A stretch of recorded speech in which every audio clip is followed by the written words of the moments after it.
ਨੂੰ ਮਿਲ ਜਾਏ।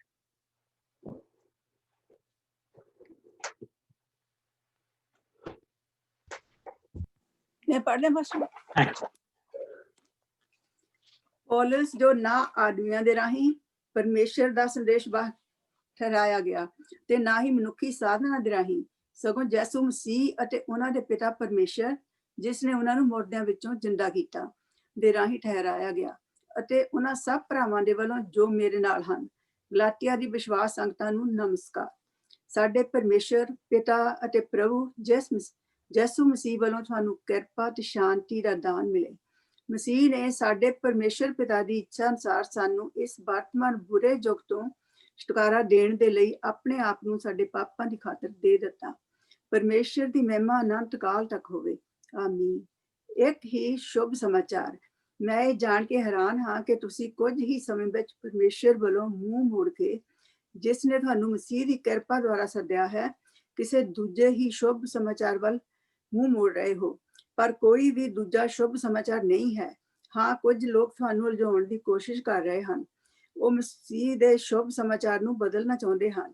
ਪਰ ਜੇਕਰ ਸਾਡੇ ਵਿੱਚੋਂ ਹੀ ਕੋਈ ਜਾਂ ਸਵਰਗ ਤੋਂ ਕੋਈ ਦੂਤ ਆ ਕੇ ਉਸ ਸ਼ੁਭ ਸਮਾਚਾਰ ਤੋਂ ਫਰਕ ਜੋ ਅਸੀਂ ਤੁਹਾਨੂੰ ਸੁਣਾਇਆ ਸੀ ਕੋਈ ਦੂਜਾ ਸਮਾਚਾਰ ਸੁਣਾਵੇ, ਤਾਂ ਉਹ ਸਰਾਪੀ ਠਹਿਰੇ।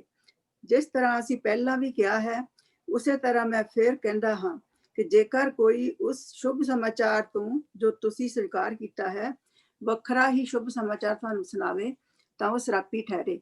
ਕੀ ਮੈਂ ਆਦਮੀਆਂ ਦੀ ਕਿਰਪਾ ਦ੍ਰਿਸ਼ਟੀ ਪ੍ਰਾਪਤ ਕਰਨ ਦੀ ਕੋਸ਼ਿਸ਼ ਕਰ ਰਿਹਾ ਹਾਂ ਜਾਂ ਪਰਮੇਸ਼ਰ ਦੀ?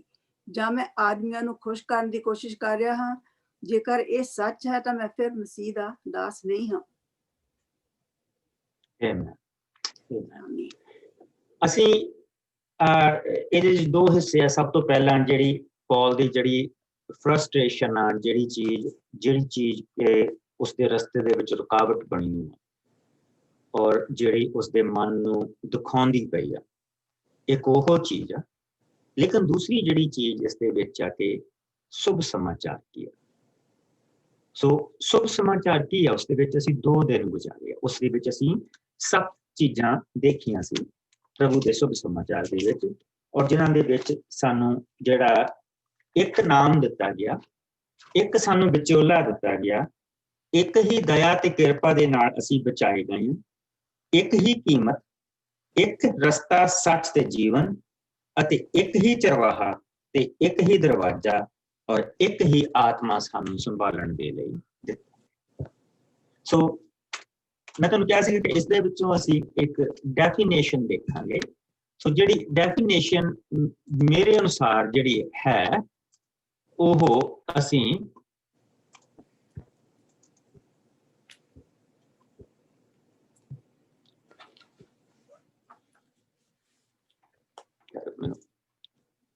let me go here first.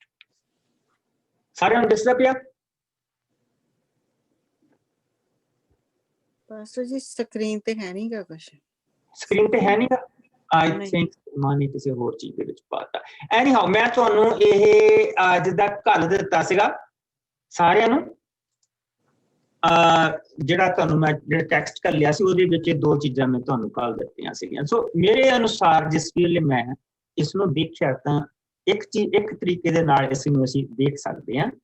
ਪ੍ਰਭੂ ਦੇ ਬੰਦੇ ਵੱਖ-ਵੱਖ ਤਰ੍ਹਾਂ ਦੀ ਇਸ ਨੂੰ ਸੈਟਅਪ ਕਰ ਸਕਦੇ ਆ, ਲੇਕਿਨ ਸੈਟਅਪ ਜਿੱਥੇ ਮਰਜ਼ੀ ਅਸੀਂ ਕਰੀਏ, ਪਰ ਅਖੀਰ ਦੇ ਵਿੱਚ ਜਿਹੜਾ ਮੀਨਿੰਗ ਆ ਉਹ ਇਹੋ ਹੀ ਆਉਂਦਾ ਕਿ ਸਵਰਗੀ ਬਾਪ ਨੇ ਸਾਨੂੰ ਇੰਨਾ ਪਿਆਰ ਕੀਤਾ ਕਿ ਸਾਨੂੰ ਆਪਣਾ ਇਕਲੌਤਾ ਪੁੱਤਰ ਯਿਸੂ ਮਸੀਹ ਚਰਵਾਹੇ ਦੇ ਰੂਪ ਦੇ ਵਿੱਚ ਦਿੱਤਾ, ਜਿਸ ਨੇ ਸਲੀਬ ਤੇ ਸਾਡੀ ਕੀਮਤ ਦਿੱਤੀ ਅਤੇ ਸਾਨੂੰ ਉਸ ਸੱਚੇ ਮਾਰਗ ਤੇ ਪਾਇਆ ਜਿਸ ਤੇ ਪਵਿੱਤਰ ਆਤਮਾ ਸਾਡਾ ਸਾਥੀ ਸਹਾਰਾ ਹੈ। ਯਾਤਰਾ ਦੇ ਅੰਤ ਦੇ ਵਿੱਚ ਯਿਸੂ ਸਾਡੇ ਲਈ ਸਵਰਗ ਦਾ ਦਰਵਾਜ਼ਾ ਅਤੇ ਬਾਪ ਦੇ ਅੱਗੇ ਸਾਡਾ ਸੱਚਾ ਵਿਚੋਲਾ ਯਿਸੂ ਮਸੀਹ ਹੀ ਹੈ। ਅਸੀਂ ਪ੍ਰਭੂ ਯਿਸੂ ਦੇ ਨਾਲ ਸਦਾ ਤੀਕ ਰਹਾਂਗੇ, ਔਰ ਕਿਉਂਕਿ ਸਾਨੂੰ ਉਸਨੇ ਇਹ ਵਾਅਦਾ ਦਿੱਤਾ, ਜਿਸ ਲਈ ਪ੍ਰਭੂ ਦੇ ਸ਼ਬਦ ਦੇ ਵਿੱਚੋਂ ਅਸੀਂ ਦੇਖਦੇ ਪਏ ਹਾਂ। ਤੇ ਮੈਂ ਇੱਕ ਜਿਸ ਤਰ੍ਹਾਂ ਕਿ ਆਪਣੀ ਇਹ ਸਾਰੀ ਚੀਜ਼ ਦੇ ਨਾਲ ਇੱਕ ਅਗਰ ਤੁਹਾਡੇ ਕੋਲ ਜੇ ਹੋਇਆ ਤੇ ਮੈਂ ਤੁਹਾਨੂੰ ਇਸ ਤਰ੍ਹਾਂ ਦੀ ਇੱਕ ਡਾਇਗਰਾਮ ਬਣਾ ਕੇ ਘੱਲਿਆ। ਇਸ ਦੇ ਵਿੱਚ ਅਸੀਂ ਇਹ ਦੇਖਦੇ ਪਏ ਹਾਂ ਕਿ ਜਿਹੜੀਆਂ ਜਿਹੜੀਆਂ ਆ ਬਾਹਰਲੀ ਜਿਹੜੀ ਲਾਈਨ ਅਸੀਂ ਦੇਖਦੇ ਪਏ ਹਾਂ ਜੀ ਡਾਇਗਰਾਮ ਦੀ, ਇਹ ਇਸ ਦੇ ਵਿੱਚ ਲਿਖਿਆ ਹੈਗਾ ਕਿ ਭੁੱਖ, ਗਰੀਬੀ, ਅਤਿਆਚਾਰ, ਤਲਵਾਰ ਔਰ स्वर्गदूत, आसमानी शक्तियां, प्राकृतिक शक्तियां, शैतानी दूत, मौत, डर, पताल ਦੀਆਂ ਸ਼ਕਤੀਆਂ, शैतानी शक्तियां, ਇਹ ਸਾਰੀਆਂ ਚੀਜ਼ਾਂ ਨੂੰ ਅਸੀਂ ਦੇਖਦੇ ਪਏ ਹਾਂ। ਲੇਕਿਨ ਜਿਹੜੀ ਤ੍ਰੇਕ ਨੇ ਜਿਹੜਾ ਸਾਨੂੰ ਛੁਪਾਇਆ ਆ, ਜਿਹੜਾ ਆਹ ਲਾਲ ਅੱਖਰਾਂ ਦੇ ਵਿੱਚ ਲਿਖਿਆ ਕਿ ਸਭ ਤੋਂ ਪਹਿਲਾਂ ਬਾਪ ਜੋ ਜਿਸ ਦੇ ਪਿਆਰ ਦੇ ਕਰਕੇ ਸਾਨੂੰ ਕਿਰਪਾ, ਦਇਆ, ਧੀਰਜ ਔਰ ਜਿਸ ਨੇ ਜਿਹੜਾ ਆਪਣੇ ਇੱਕ ਹੀ ਪੁੱਤਰ ਨੂੰ ਨਿਛਾਵਰ ਕਰਨ ਵਾਲਾ ਸਾਡੇ ਤੇ, ਬੇਟਾ ਜਿਸ ਨੇ ਕੁਰਬਾਨੀ ਦਿੱਤੀ, ਜੋ ਵਿਚੋਲਾ ਬਣਿਆ, ਜੋ ਸਾਡਾ ਰਾਹ, ਸਾਡਾ ਦਰਵਾਜ਼ਾ, ਸਾਡੀ ਜ਼ਿੰਦਗੀ ਔਰ ਕੀਮਤ ਆ। ਔਰ ਇਸੇ ਤਰ੍ਹਾਂ ਪਵਿੱਤਰ ਆਤਮਾ ਜੋ ਮੇਰੀ ਪਵਿੱਤਰਤਾ, ਜਿਸਲੇ ਪਵਿੱਤਰ ਆਤਮਾ ਮੇਰੇ ਅੰਦਰ ਆਉਂਦਾ, ਉਹੀ ਮੇਰੀ ਪਵਿੱਤਰਤਾ ਆ, ਸਾਡਾ ਸਹਾਰਾ ਆ ਔਰ ਸਾਡੇ ਸਿਖਾਉਣ ਵਾਲਾ ਆ, ਸਾਡੀ ਸ਼ਾਂਤੀ ਆ ਔਰ ਸਾਡਾ ਆਰਾਮ। ਔਰ ਅਗਰ ਅਸੀਂ ਬਾਪ ਦੇ ਵੱਲ ਦੇਖੀਏ ਤਾਂ ਬਾਪ ਸਾਡਾ ਜਿਹੜਾ ਉਹ ਪਿਆਰ ਆ। ਅਗਰ ਅਸੀਂ ਪਵਿੱਤਰ ਆਤਮਾ ਵੱਲ ਦੇਖੀਏ ਤਾਂ ਉਹ ਮਦਦਗਾਰ ਆ। ਅਗਰ ਪ੍ਰਭੂ ਯਿਸੂ ਦੇ ਵੱਲ ਦੇਖੀਏ ਤਾਂ ਉਹ ਸੱਚਾ ਚਰਵਾਹਾ। ਔਰ ਇਹਨਾਂ ਦੇ ਵਿੱਚ ਸਾਰਿਆਂ ਦੇ ਜਿਹੜਾ ਗੱਭੇ ਆ ਉਹ ਪ੍ਰਭੂ ਨੇ ਮੈਨੂੰ ਬਿਠਾਇਆ। ਇੰਨੀਆਂ ਚੀਜ਼ਾਂ ਚਾਹੀਦੀਆਂ ਕਿਸੇ ਇੱਕ ਇਨਸਾਨ ਨੂੰ ਪ੍ਰਭੂ ਦੇ ਘਰ ਪਹੁੰਚਾਉਣ ਦੇ ਲਈ, ਕਿਉਂਕਿ ਅਸੀਂ ਪਾਪ ਦੇ ਸਮੁੰਦਰ ਦੇ ਵਿੱਚ ਰਹਿੰਦੇ ਹਾਂ। ਸੋ ਇਹ ਤਾਂ ਸੀਗਾ ਜਿਹੜਾ ਸ਼ੁਭ ਸਮਾਚਾਰ। ਹੁਣ ਆਪਾਂ ਉਹਦੇ ਦੂਸਰੇ ਹਿੱਸੇ ਦੇ ਵਿੱਚ ਆ ਗਏ। ਸੰਤ ਪੌਲ ਦਾ ਜਿੱਦਾਂ ਹੀ ਇਹ ਸ਼ੁਰੂ ਹੁੰਦਾ, ਤੁਸੀਂ ਇਸ ਖੱਤ ਦੇ ਵਿੱਚ ਇੱਕ ਚੀਜ਼ ਦੇਖਦੇ ਆ ਕਿ ਪੌਲੁਸ ਜੋ ਨਾ ਆਦਮੀਆਂ ਦੇ ਰਾਹੀਂ ਪਰ ਪਰਮੇਸ਼ਵਰ ਦੇ ਰਾਹੀਂ ਸੰਦੇਸ਼ਵਾਹਕ ਠਹਿਰਾਇਆ ਗਿਆ ਹੈ, ਨਾ ਹੀ ਮਨੁੱਖੀ ਸਾਧਨਾਂ ਦੇ ਰਾਹੀਂ, ਸਗੋਂ ਯਿਸੂ ਮਸੀਹ ਅਤੇ ਉਹਨਾਂ ਦੇ ਪਿਤਾ ਪਰਮੇਸ਼ਵਰ ਜਿਸ ਨੇ ਉਹਨਾਂ ਨੂੰ ਮੁਰਦਿਆਂ ਦੇ ਵਿੱਚੋਂ ਜਿੰਦਾ ਕੀਤਾ ਗਿਆ ਹੈ ਦੇ ਰਾਹੀਂ ਠਹਿਰਾਇਆ ਗਿਆ। ਸੋ ਦੋ ਗਰੁੱਪ ਆ ਜਿਹੜੇ ਸੰਤ ਪੌਲ ਦੇ ਪਿੱਛੇ ਪਏ। ਇੱਕ ਉਹ ਜਿਹੜੇ ਸਦੂਕੀ ਫਰੀਸੀ ਸਦੂਕੀ ਧਰਮ ਗ੍ਰੰਥੀ ਜਿਹੜੇ ਮਸੀਹ ਦੇ ਵਿੱਚ ਆ ਗਏ ਸੀ, ਔਰ ਉਹਨਾਂ ਨੂੰ ਪੌਲੁਸ ਤੋਂ ਇੱਕ ਦੂਸਰੇ ਪਾਸੇ ਵੀ ਖਿੱਚ ਸੀਗੀ ਕਿ ਜਿਸ ਵੇਲੇ ਇਹ ਉਧਰ ਸੀਗਾ ਤੇ ਇਹ ਉਧਰ ਸਾਡਾ ਹੈਡ ਸੀਗਾ, ਸੈਕੰਡ ਇਨ ਕਮਾਂਡ ਸੀਗਾ। ਹੁਣ ਇੱਧਰ ਆ ਕੇ ਇਹਨੇ ਫੇਰ ਸੰਭਾਲ ਲੈਣਾ। ਸਾਡੇ ਪੈਰ ਉਸ ਤਰ੍ਹਾਂ ਨਹੀਂ ਲੱਗਣੇ ਜਿਸ ਤਰ੍ਹਾਂ ਅਸੀਂ ਲਾਉਣੇ ਚਾਹੁੰਦੇ ਹਾਂ, ਅੰਦਰ ਖੋਟ ਆਉਣਾ। ਔਰ ਜਿਸਲੇ ਪੌਲੁਸ ਨੂੰ ਚੇਲਿਆਂ ਨੇ ਦੇਖਿਆ ਕਿ ਪ੍ਰਭੂ ਨੇ ਇੱਕ ਇਸ ਨੂੰ ਅਜੀਬ ਬੁੱਧੀ ਦਿੱਤੀ ਆ, ਜਿਸ ਦੇ ਨਾਲ ਇਹ ਪ੍ਰਭੂ ਦੇ ਵਚਨ ਨੂੰ ਖੋਲਦਾ ਪਿਆ ਔਰ ਅੱਗੇ ਲੈ ਕੇ ਜਾਂਦਾ, ਔਰ ਪ੍ਰਭੂ ਇਸ ਨੂੰ ਵਰਤਦਾ ਪਿਆ, ਤੇ ਉਹਨਾਂ ਦੇ ਵਿੱਚ ਵੀ ਥੋੜਾ ਜਿਹਾ ਇਨਫੀਰੀਅਰ ਕੰਪਲੈਕਸ ਅਸੀਂ ਦੇਖਦੇ ਪਏ, ਕਿਉਂਕਿ ਉਹ ਵੀ ਇਹ ਕਹਿ ਰਹੇ ਆ ਕਿ ਪ੍ਰਭੂ ਨੇ ਜਦੋਂ ਚੁਣਿਆ ਸੀ ਤਾਂ ਸਾਨੂੰ 12 ਨੂੰ ਚੁਣਿਆ ਸੀਗਾ, ਤੇ ਉਸ ਤੋਂ ਬਾਅਦ ਅਸੀਂ ਇੱਕ ਨੂੰ ਉਹਦੀ ਸਜ਼ਾ ਮਿਲ ਗਈ, ਉਹਦੀ ਜਗ੍ਹਾ ਤੇ ਇੱਕ ਹੋਰ ਆ ਗਿਆ। ਲੇਕਿਨ ਉਹ ਇਹ ਨਹੀਂ ਕਹਿੰਦੇ ਪਏ ਕਿ ਉਸ ਇੱਕ ਨੂੰ ਅਸੀਂ ਚੁਣਿਆ। ਇਸ ਕਰਕੇ ਉਹ ਕਹਿੰਦਾ ਪਿਆ ਕਿ let me go back to ਚੇਲਿਆਂ ਦੀ ਕਿਤਾਬ ਦੇ ਵਿੱਚ। ਅਗਰ ਤੁਸੀਂ ਮੇਰੇ ਨਾਲ ਆਓ ਤੇ ਇਹ ਹਿੱਸਾ ਪੜ੍ਹਨ ਵਾਲਾ, ਇਸ ਤੋਂ ਤੁਹਾਨੂੰ ਬਰਕਤ ਮਿਲੂਗੀ। ਜਿਹੜੀ ਚੀਜ਼ ਮੈਂ ਕਹਿਣਾ ਪਿਆ ਉਸ ਨੂੰ ਇਹ ਮੈਂ ਕਹਿੰਦੀ ਪਈ ਆ। ਸੋ ਆਓ ਚੇਲਿਆਂ ਦੀ ਕਿਤਾਬ ਉਸ ਦਾ ਪਹਿਲਾ ਭਾਗ ਜਿਸ ਨੂੰ ਵੀ ਮਿਲ ਜਾਏ, ਔਰ ਇਸ ਦੀ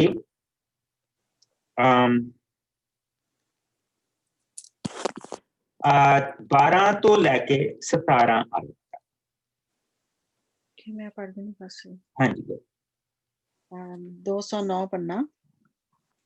ਫਿਰ ਚੇਲੇ ਜੈਤੂਨ ਕੰਜ ਨਾਂ ਦੇ ਪਹਾੜ ਤੋਂ ਯਰੂਸ਼ਲਮ ਨੂੰ ਵਾਪਸ ਆਏ। ਇਹ ਪਹਾੜ ਯਰੂਸ਼ਲਮ ਤੋਂ ਕੋਈ 1 ਕਿਲੋਮੀਟਰ ਦੂਰ ਹੈ। ਸ਼ਹਿਰ ਵਿੱਚ ਵਾਪਸ ਆ ਕੇ ਉਸ ਚਵਾਰੇ ਵਿੱਚ ਗਏ ਜਿੱਥੇ ਉਹ ਰਹਿ ਰਹੇ ਸਨ। ਪਤਰਸ, ਯੋਹੰਨਾ, ਯਾਕੂਬ, ਅੰਦਰਿਆਸ, ਫਿਲਪਸ, ਥੋਮਾ, ਬਰਤਲਮਈ, ਮੱਤੀ, ਹਲਫਾਈ ਦਾ ਪੁੱਤਰ ਯਾਕੂਬ, ਸ਼ਮੌਨ ਦੇਸ਼ ਭਗਤ ਅਤੇ ਯਾਕੂਬ ਦਾ ਪੁੱਤਰ ਯਹੂਦਾ, ਉਹ ਸਾਰੇ ਜਿਨ੍ਹਾਂ ਵਿੱਚ ਕੁਝ ਔਰਤਾਂ, ਯਿਸੂ ਦੀ ਮਾਤਾ ਮਰੀਅਮ ਅਤੇ ਉਹਨਾਂ ਦੇ ਭਰਾ ਵੀ ਸਨ, ਇੱਕ ਮਨ ਹੋ ਕੇ ਪ੍ਰਾਰਥਨਾ ਵਿੱਚ ਰੁੱਝੇ ਰਹੇ।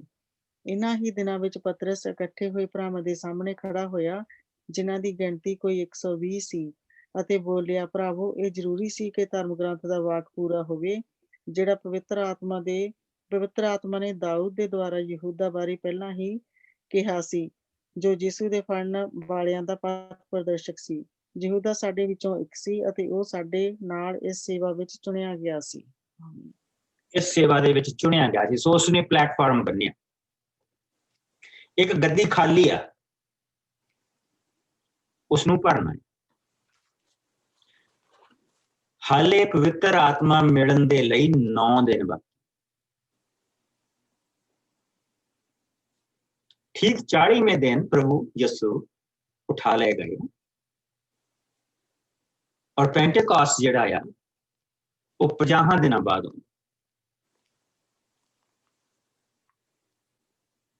हाले तक वो उन्हां दे कोल 9 दिन बाकी है, पवित्र आत्मा नहीं मिली। और प्रभु यीशु मसीह ने सिर्फ इन्ना कहा सी कि तुसी जाओ यरूशलेम दे विच रहना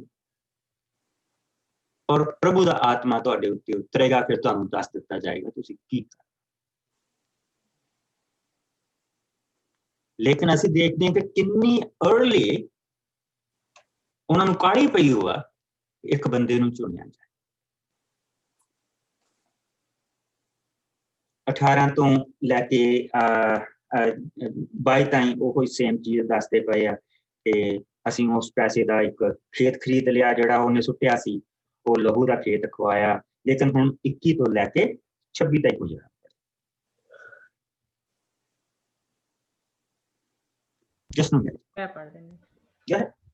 ਇਸ ਲਈ ਇਹ ਜ਼ਰੂਰੀ ਹੈ ਕਿ ਇੱਕ ਆਦਮੀ ਸਾਡੇ ਨਾਲ ਪ੍ਰਭੂ ਯਿਸੂ ਦੇ ਫੇਰ ਜਿੰਦਾ ਹੋਣ ਦਾ ਗਵਾਹ ਬਣੇ।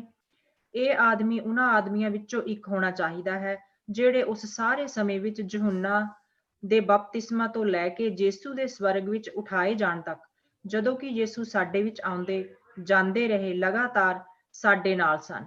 ਇਸ ਤੋਂ ਉਹਨਾਂ ਨੇ 2 ਆਦਮੀਆਂ ਨੂੰ ਅੱਗੇ ਕੀਤਾ, ਇੱਕ ਯੂਸਫ ਜੋ ਬਰਸਬਾ ਅਖਵਾਂਦਾ ਸੀ, ਜਿਸ ਦਾ ਉਪਨਾਮ ਜੁਸਤੁਸ ਸੀ, ਅਤੇ ਦੂਜਾ ਮਤੀਆ। ਫਿਰ ਉਹਨਾਂ ਇਸ ਪ੍ਰਾਰਥਨਾ ਕੀਤੀ, ਹੇ ਪ੍ਰਭੂ, ਤੂੰ ਸਾਰਿਆਂ ਦੇ ਦਿਲਾਂ ਨੂੰ ਜਾਣਦਾ ਹੈ, ਇਸ ਲਈ ਸਾਡੇ ਉੱਤੇ ਪ੍ਰਗਟ ਕਰ ਕਿ ਇਹਨਾਂ ਦੋਹਾਂ ਵਿੱਚੋਂ ਤੂੰ ਕਿਸ ਨੂੰ ਚੁਣਿਆ ਹੈ ਕਿ ਉਹ ਪ੍ਰਮੁੱਖ ਚੇਲਾ ਹੋਣ ਦਾ ਪਦ ਪ੍ਰਾਪਤ ਕਰੇ, ਜਿਸ ਨੂੰ ਛੱਡ ਕੇ ਯਹੂਦਾ ਆਪਣੀ ਥਾਂ ਤੋਂ ਚਲਾ ਰਿਹਾ ਹੈ। ਯਹੂਦਾ ਆਪਣੀ ਥਾਂ ਤੇ ਚਲਾ ਰਿਹਾ ਹੈ। ਫਿਰ ਉਹਨਾਂ ਦੋਹਾਂ ਲਈ ਪਰਚੀਆਂ ਪਾਈਆਂ ਗਈਆਂ ਅਤੇ ਪਰਚੀ ਮਤੀਆ ਦੇ ਨਾਂ ਦੀ ਨਿਕਲੀ। ਇਸ ਤਰ੍ਹਾਂ ਮਤੀਆ 11 ਪ੍ਰਮੁੱਖ ਚੇਲਿਆਂ ਦੇ ਨਾਲ ਸ਼ਾਮਿਲ ਕੀਤਾ ਗਿਆ। ਸੋ ਕਿਸਨੇ ਮਤੀਆ ਨੂੰ ਚੁਣਿਆ? ਇਹ ਪ੍ਰਭੂ ਦਾ ਚੇਲਾ ਚੁਣਨ। ਇਹ ਕੋਈ ਤਰੀਕਾ ਕਿ ਪਹਿਲਾਂ ਤੁਸੀਂ ਦੁਆ ਕਰੋ ਤੇ ਉਸ ਤੋਂ ਬਾਅਦ lottery Khelo? It was wrong. ਅਸੀਂ ਕਿਤੇ ਵੀ ਹਿਸਟਰੀ ਦੇ ਵਿੱਚ ਮਤੀਆ ਦਾ ਨਾਮ I really tried। जो कुछ मिलता तो ऑथेंटिक नहीं है, लेकिन असी मतिया वो मोस्टली सानू जो कुछ मिलता तो रोमन कैथलिक चर्च तो मिलता, which is not authentic। इन्ना ऑथेंटिक नहीं सी, तुहानू होर ओहदियां राइटिंग्स नहीं मिलदियां। प्रभु ने मतिया नू नहीं चुनिया, लोकां ने मतिया। और इस करके प्रभु का बंदा ये चीज कह रहा कि जो ना आदमियों के राही परमेश्वर का संदेशवाहक ठहराया गया है अते ना ही मनुखा साधना दे ना तक उन्होंने 11 चेलियां ने मैनू चुनिया है ते ना तुहाडे लाटरी सिस्टम ने चुनिया। बस सगों यसू मसीह अते उन्हां दे पिता परमेश्वर जिसने उन्हां नू मुर्दियां दे विचों जिंदा कीता है ते राही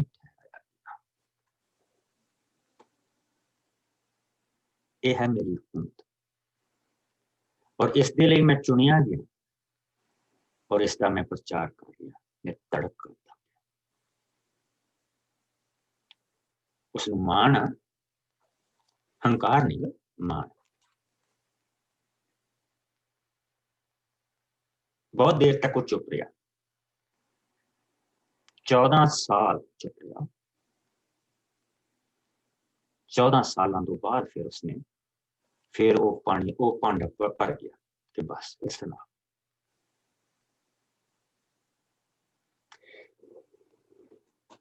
उस तो बाद शुभ समाचार के बारे आउंदा ਸੋ ਆਓ ਅਸੀਂ 11ਵੀਂ ਆਇਤ ਦੇ ਵਿੱਚ ਚੱਲੀਏ। ਕਹਿੰਦਾ ਭਰਾਵੋ ਮੈਂ ਤੁਹਾਨੂੰ ਦੱਸਣਾ ਚਾਹੁੰਦਾ ਹਾਂ ਕਿ ਜੋ ਸ਼ੁਭ ਸਮਾਚਾਰ ਤੁਹਾਨੂੰ ਸੁਣਾਇਆ ਗਿਆ ਸੀ ਇਹ ਆਦਮੀ ਦੇ ਵੱਲੋਂ ਨਹੀਂ ਮਿਲਿਆ ਅਤੇ ਨਾ ਹੀ ਕਿਸੇ ਨੇ ਮੈਨੂੰ ਸਿਖਾਇਆ ਸੀ, ਇਹ ਯਿਸੂ ਮਸੀਹ ਨੇ ਆਪ ਮੇਰੇ ਤੇ ਪ੍ਰਗਟ ਕੀਤਾ ਸੀ। How he did that? ਉੱਥੇ ਤਾਂ ਸਿਰਫ ਉਹ 5 ਮਿੰਟ ਹੋਇਆ ਹੋਗਾ, ਜਿਸ ਹੋਣਗੇ 5 ਨਹੀਂ 10 ਮਿੰਟ ਹੋਇਆ ਹੋਗਾ ਜਿਸ ਵੇਲੇ ਉਸਨੇ ਮਸੀਹ ਨੇ ਉਸਨੂੰ ਦਰਸ਼ਨ ਦਿੱਤਾ ਸੀ, ਤੇ ਜ਼ਿਆਦਾ ਤਾਂ ਨਹੀਂ ਸੀਗਾ। ਉਸ ਤੋਂ ਬਾਅਦ ਹਨਨੀਆ ਨੇ ਉਸਦੇ ਉੱਤੇ ਹੱਥ ਰੱਖਿਆ, ਉਸਨੇ ਦ੍ਰਿਸ਼ਟੀ ਪ੍ਰਾਪਤ ਕੀਤੀ। ਲੇਕਿਨ ਦੇਖੋ ਇਸ ਦਾ ਭੇਦ ਅੱਗੇ ਜਾ ਕੇ ਦੱਸ, ਤੁਸੀਂ ਮੇਰੇ ਜੀਵਨ ਦੇ ਬਾਰੇ ਸੁਣ ਚੁੱਕੇ ਹੋ। ਜਦੋਂ ਮੈਂ ਯਹੂਦੀ ਮਤ ਦਾ ਮੰਨਣ ਵਾਲਾ ਸਾਂ, ਤੁਸੀਂ ਜਾਣਦੇ ਹੀ ਹੋ ਕਿ ਕਿਸ ਤਰ੍ਹਾਂ ਮੈਂ ਪਰਮੇਸ਼ਰ ਦੀ ਸੰਗਤ ਨੂੰ ਬੇਰਹਿਮੀ ਦੇ ਨਾਲ ਸਤਾਉਂਦਾ ਅਤੇ ਉਸ ਦਾ ਨਾਸ਼ ਕਰ ਰਿਹਾ ਸਾਂ। ਮੈਂ ਆਪਣੇ ਸਾਥੀ ਯਹੂਦੀਆਂ ਨਾਲੋਂ ਆਪਣੇ ਧਰਮ ਨੂੰ ਮੰਨਣ ਦੇ ਵਿੱਚ ਕਿਤੇ ਅੱਗੇ ਅਤੇ ਆਪਣੇ ਪੁਰਖਿਆਂ ਦੀਆਂ ਰਵਾਇਤਾਂ ਨੂੰ ਪੂਰਾ ਕਰਨ ਦਾ ਉਤਸ਼ਾਹੀ ਸੀ। ਜੋ ਮੈਨੂੰ ਪਤਾ ਸੀ ਉਹ ਮੈਂ ਕਰ ਰਿਹਾ ਸੀ। ਜੋ ਤੁਰੇਤ ਮੈਨੂੰ ਕਹਿੰਦੀ ਸੀ, ਜੋ ਮੈਨੂੰ ਪਹਿਲੀਆਂ ਜਿਹੜੀਆਂ 5 ਕਿਤਾਬਾਂ ਉਹ ਮੈਨੂੰ ਕਹਿੰਦੀਆਂ ਸੀ, ਮੈਂ ਉਸਦੀ ਅੱਗ ਦੇ ਨਾਲ ਤਪਾਇਆ ਗਿਆ ਸੀ ਔਰ ਮੈਂ ਉਹੀ ਕਰ ਰਿਹਾ ਸੀ ਜੋ ਤੁਰੇਤ ਨੇ ਮੈਨੂੰ ਦੱਸਿਆ ਸੀ, ਔਰ ਬੜੇ ਉਤਸ਼ਾਹ ਦੇ ਨਾਲ ਕਰ ਰਿਹਾ ਸੀ। ਔਰ ਇੱਥੇ ਤੱਕ ਕਿ ਉਸਦੇ ਗੁਰੂ ਨੇ ਉਸਨੂੰ ਮਨਾ ਵੀ ਕੀਤਾ ਸੀ, ਗਮਲੀਏਲ ਨੇ। ਤੇ ਮੇਰੀ ਸੁਣੋ, ਇਹ ਵੀ ਤਾਂ ਉੱਥੇ ਹੀ ਹੋਣਾ, ਕਿਉਂਕਿ ਤਾਂ ਬੇਸਿਕਲੀ ਜਿਹੜੇ ਸੈਕੰਡ ਇਨ ਕਮਾਂਡ ਹੁੰਦੇ ਉਹ ਤਾਂ ਬੇਸਿਕਲੀ ਨਾਲ ਚੱਲ ਰਹੇ। ਉਹਨਾਂ ਲਈ ਤਾਂ ਕਿਹਾ ਜਾਂਦਾ ਕਿ ਜਦ ਤੇਰਾ ਗੁਰੂ ਚੱਲੇ ਤੂੰ ਉਹਦੇ ਇੰਨੀ ਨਜ਼ਦੀਕ ਹੋ ਕੇ ਚੱਲੀ ਕਿ ਜਿਹੜਾ ਉਹਦੇ ਪੈਰਾਂ ਤੋਂ ਉੱਡਿਆ ਘੱਟਾ ਉਹ ਤੇਰੇ ਪੈਰਾਂ ਤੋਂ ਪਏ। ਸੋ ਇਹ ਬੜੇ ਨਜ਼ਦੀਕ ਰਹਿੰਦੇ ਸੀ, ਕਿਉਂਕਿ ਹਰ ਗੱਲ ਨੂੰ ਨੋਟ ਕਰਦੇ ਸੀ, ਇਹਨੇ ਕੀ ਕਿਹਾ, ਕਿਸ ਤਰ੍ਹਾਂ ਬੋਲਦਾ, ਕਿੱਦਾਂ ਸਮਝਾਉਂਦਾ, ਕਿੱਦਾਂ ਕਿਸੇ ਨੇ ਸਵਾਲ ਕੀਤਾ, ਕਿਸੇ ਨੇ ਕਿੱਦਾਂ ਜਵਾਬ ਦਿੱਤਾ। ਇਹ ਸਾਰੀਆਂ ਚੀਜ਼ਾਂ ਜਿਹੜੇ ਸੀਗੇ ਉਹ ਯਹੂਦੀ ਲੀਡਰ ਜਿਹੜੇ ਹੁੰਦੇ ਸੀ, ਜਿਹੜੇ ਲੀਡਰ ਜਿਹਨਾਂ ਨੂੰ ਤਿਆਰ ਕਰਦੇ ਹੁੰਦੇ ਸੀ ਨਾ, ਉਹ ਉਹਨਾਂ ਨੂੰ ਏਦਾਂ ਬਿਠਾ ਕੇ ਸਿਖਾਉਂਦੇ ਨਹੀਂ ਹੁੰਦੇ ਸੀ, ਤੈਨੂੰ ਏਦਾਂ ਬੋਲਣਾ ਚਾਹੀਦਾ, ਤੈਨੂੰ ਏਦਾਂ ਬੋਲਣਾ ਚਾਹੀਦਾ। ਤੁਰਿਆ ਸਿੱਖਣਾ, ਪਿੱਛੇ ਤੁਰਿਆ ਸਿੱਖ ਜਾ। ਔਰ ਜਿਸ ਵੇਲੇ ਪ੍ਰਭੂ ਦਾ ਵਚਨ ਇਹ ਦੱਸਦਾ ਪਿਆ, ਕਹਿੰਦਾ ਕਿ ਮੈਂ ਚਰਚ ਨੂੰ ਸਤਾਇਆ, ਔਰ ਅਸੀਂ ਪ੍ਰਭੂ ਦੇ ਵਚਨ ਦੇ ਵਿੱਚ ਵੀ ਦੇਖਿਆ ਕਿ ਜਿਹੜਾ ਪਹਿਲਾ ਸ਼ਹੀਦ ਸਤਿਫਨਸ ਹੋਇਆ ਉਹ ਇਹਦੇ ਹੱਥੋਂ ਹੋਇਆ। ਇਹ ਉਹਦੀ ਮੌਤ ਦੇ ਨਾਲ ਸਹਿਮਤ ਸੀ। ਔਰ ਉਸ ਤੋਂ ਬਾਅਦ ਵਚਨ ਇਹ ਕਹਿ ਰਿਹਾ ਕਿ ਸਾਊਲ ਜਿਹੜਾ ਸੀ, ਸਾਊਲ ਇਹਦਾ ਪਹਿਲਾ ਨਾਮ ਸੀ, ਸਾਊਲ ਜਿਹੜਾ ਸੀ ਚਰਚ ਨੂੰ ਤਬਾਹ ਕਰਨ ਦੇ ਲਈ ਉਹ ਦਿਨ ਰਾਤ ਲੋਕਾਂ ਨੂੰ ਜਾਨੋਂ ਮਾਰ ਰਿਹਾ ਸੀ। ਇੱਕ ਔਰਤਾਂ ਨੂੰ ਘਸੀਟ ਕੇ ਜੇਲ੍ਹਾਂ ਦੇ ਵਿੱਚ ਸੁੱਟਦਾ ਪਿਆ ਸੀ, ਔਰ ਬਹੁਤ ਸਾਰੇ ਲੋਕ ਜਰੂਸਲਮ ਛੱਡ ਕੇ ਦੌੜ ਗਏ। ਜਰਾ ਸੋਚ ਕੇ ਦੇਖੋ, ਅਸੀਂ ਤਾਂ ਮਾਡਰਨ ਐਰਾ ਦੇ ਵਿੱਚ ਰਹਿੰਦੇ ਹਾਂ, ਲੇਕਿਨ ਕੋਈ ਏਦਾਂ ਦੀ ਚੀਜ਼ ਹੋ ਜਾਂਦੀ ਆ ਕਿ ਜੋ ਕੁਛ ਉਹ ਆਪਣੀ ਗਦੀ ਤੇ ਲੱਦ ਸਕੇ ਹੋਣਗੇ ਜਾਂ ਘੋੜੇ ਗੱਡੀ ਤੇ ਰੱਖ ਸਕੇ ਹੋਣਗੇ, ਓਨਾ ਹੀ ਲੈ ਕੇ ਗਏ ਹੈ ਨਾ, ਕਿ ਸਾਨੂੰ ਦੌੜਨਾ ਪਏ ਤੇ ਅਸੀਂ ਜਿੰਨਾ ਕੁਛ ਆਪਣੀ ਕਾਰ ਜਾਂ ਵੈਨ ਦੇ ਵਿੱਚ ਰੱਖ ਸਕੀਏ ਬਸ ਉਹੀ ਸਾਡੇ ਕੋਲ, ਔਰ ਉਸ ਤੋਂ ਪਿੱਛੇ ਜੋ ਕੁਛ ਰਹਿ ਗਿਆ ਉਹ ਫ੍ਰੀ ਫॉर ਆਲ ਹੋਵੇ। ਇਹਨਾਂ ਕੰਡੀਸ਼ਨਾਂ ਦੇ ਵਿੱਚ ਸਾਊਲ ਨੇ ਏਦਾਂ ਦੀ ਕੰਡੀਸ਼ਨ ਪੈਦਾ ਕਰ ਦਿੱਤੀ ਸੀ। ਐਵੇਂ ਨਹੀਂ ਦੂਜੇ ਪਾਸੇ ਜਿਸ ਲਈ ਗਿਆ ਸੀ ਤੇ ਲੋਕ ਥਰ ਥਰ ਕੰਬਦੇ ਪਏ ਸੀ, ਮਸੀਹ ਪਿਆ ਗਿਆ। ਹਨਾਨੀਆ ਐਵੇਂ ਨਹੀਂ ਸੀਗਾ, ਕੰਬਦਾ ਪਿਆ, ਡਰਦਾ ਪਿਆ, ਕਿਸੇ ਕਾਰਨ ਕਰਕੇ ਡਰਦਾ ਸੀ। ਸੋ ਇਹ ਸਾਨੂੰ ਉੱਥੋਂ ਪਤਾ ਲੱਗਦਾ, ਕਿਉਂਕਿ ਅਸੀਂ ਪੜ੍ਹ ਚੁੱਕੇ, ਮੈਂ ਤੁਹਾਨੂੰ ਵਾਪਸ ਉੱਥੇ ਲੈ ਕੇ ਨਹੀਂ ਜਾਣਾ ਮੰਗਦਾ, ਕਿ ਜਿਸ ਲਈ ਉਹ ਇਹ ਚੀਜ਼ਾਂ ਕਹਿ ਰਿਹਾ ਤੇ ਅਸੀਂ ਇਹ ਚੀਜ਼ਾਂ ਉਸਨੂੰ ਕਰਦੇ ਨੂੰ ਦੇਖਿਆ ਵੀ ਆ। ਪਰ ਹੁਣ ਦੇਖੋ ਇੱਕਦਮ ਉਲਟਾ ਉਹਦੀ ਜ਼ਿੰਦਗੀ ਦੇ ਵਿੱਚ 180 ਡਿਗਰੀ ਉਹਦੇ ਵਿੱਚ ਫਰਕ ਆ ਗਿਆ। ਜਿਸ ਨਾਮ ਨੂੰ ਉਹ ਇੰਨੀ ਨਫ਼ਰਤ ਕਰਦਾ ਤੇ ਉਹ ਨਾਮ ਲੈਣ ਵਾਲਿਆਂ ਨੂੰ ਉਹ ਜਾਨੋਂ ਮਾਰਿਆ। ਔਰ ਜਦ ਪ੍ਰਭੂ ਨੇ ਉਸ ਨੂੰ ਦਰਸ਼ਨ ਦੇ ਕੇ ਆਪਣੇ ਲਈ ਚੁਣਿਆ ਆ, ਵੱਖਰਾ ਕੀਤਾ ਆ, ਤੇ ਹੁਣ ਦੇਖੋ ਕੀ ਕਹਿ ਰਿਹਾ। ਔਰ ਇਸ ਦੇ ਵਿੱਚ ਤੁਹਾਡੇ ਲਈ, ਮੇਰੇ ਲਈ ਬਹੁਤ ਵੱਡੀ ਬਰਕਤ ਆ, ਸਾਡੇ ਲਈ ਇੱਕ ਮਹਾਨ ਬਰਕਤ ਆ ਇਸ ਹਿੱਸੇ ਦੇ ਵਿੱਚ। ਦੇਖੋ ਕੀ ਕਿਹਾ, ਪਰ ਪਰਮੇਸ਼ਰ ਨੇ ਮੈਨੂੰ ਮੇਰੇ ਜਨਮ ਲੈਣ ਤੋਂ ਪਹਿਲਾਂ ਹੀ ਵੱਖਰਾ ਕਰ ਲਿਆ ਸੀ। ਇਹ ਜੋ ਤੁਸੀਂ ਅੱਜ ਪ੍ਰਭੂ ਦੀ ਹਜ਼ੂਰੀ ਦੇ ਵਿੱਚ ਬੈਠੇ ਆ, ਇਹ ਕੋਈ ਇਨਸਾਨ ਦਾ ਕੰਮ ਨਹੀਂ ਗਾ, ਇਹ ਉਸ ਮਾਲਕ ਦਾ ਕੰਮ। ਜਨਮ ਲੈਣ ਤੋਂ ਪਹਿਲਾਂ ਉਸਨੇ ਸਾਨੂੰ ਵੱਖਰੇ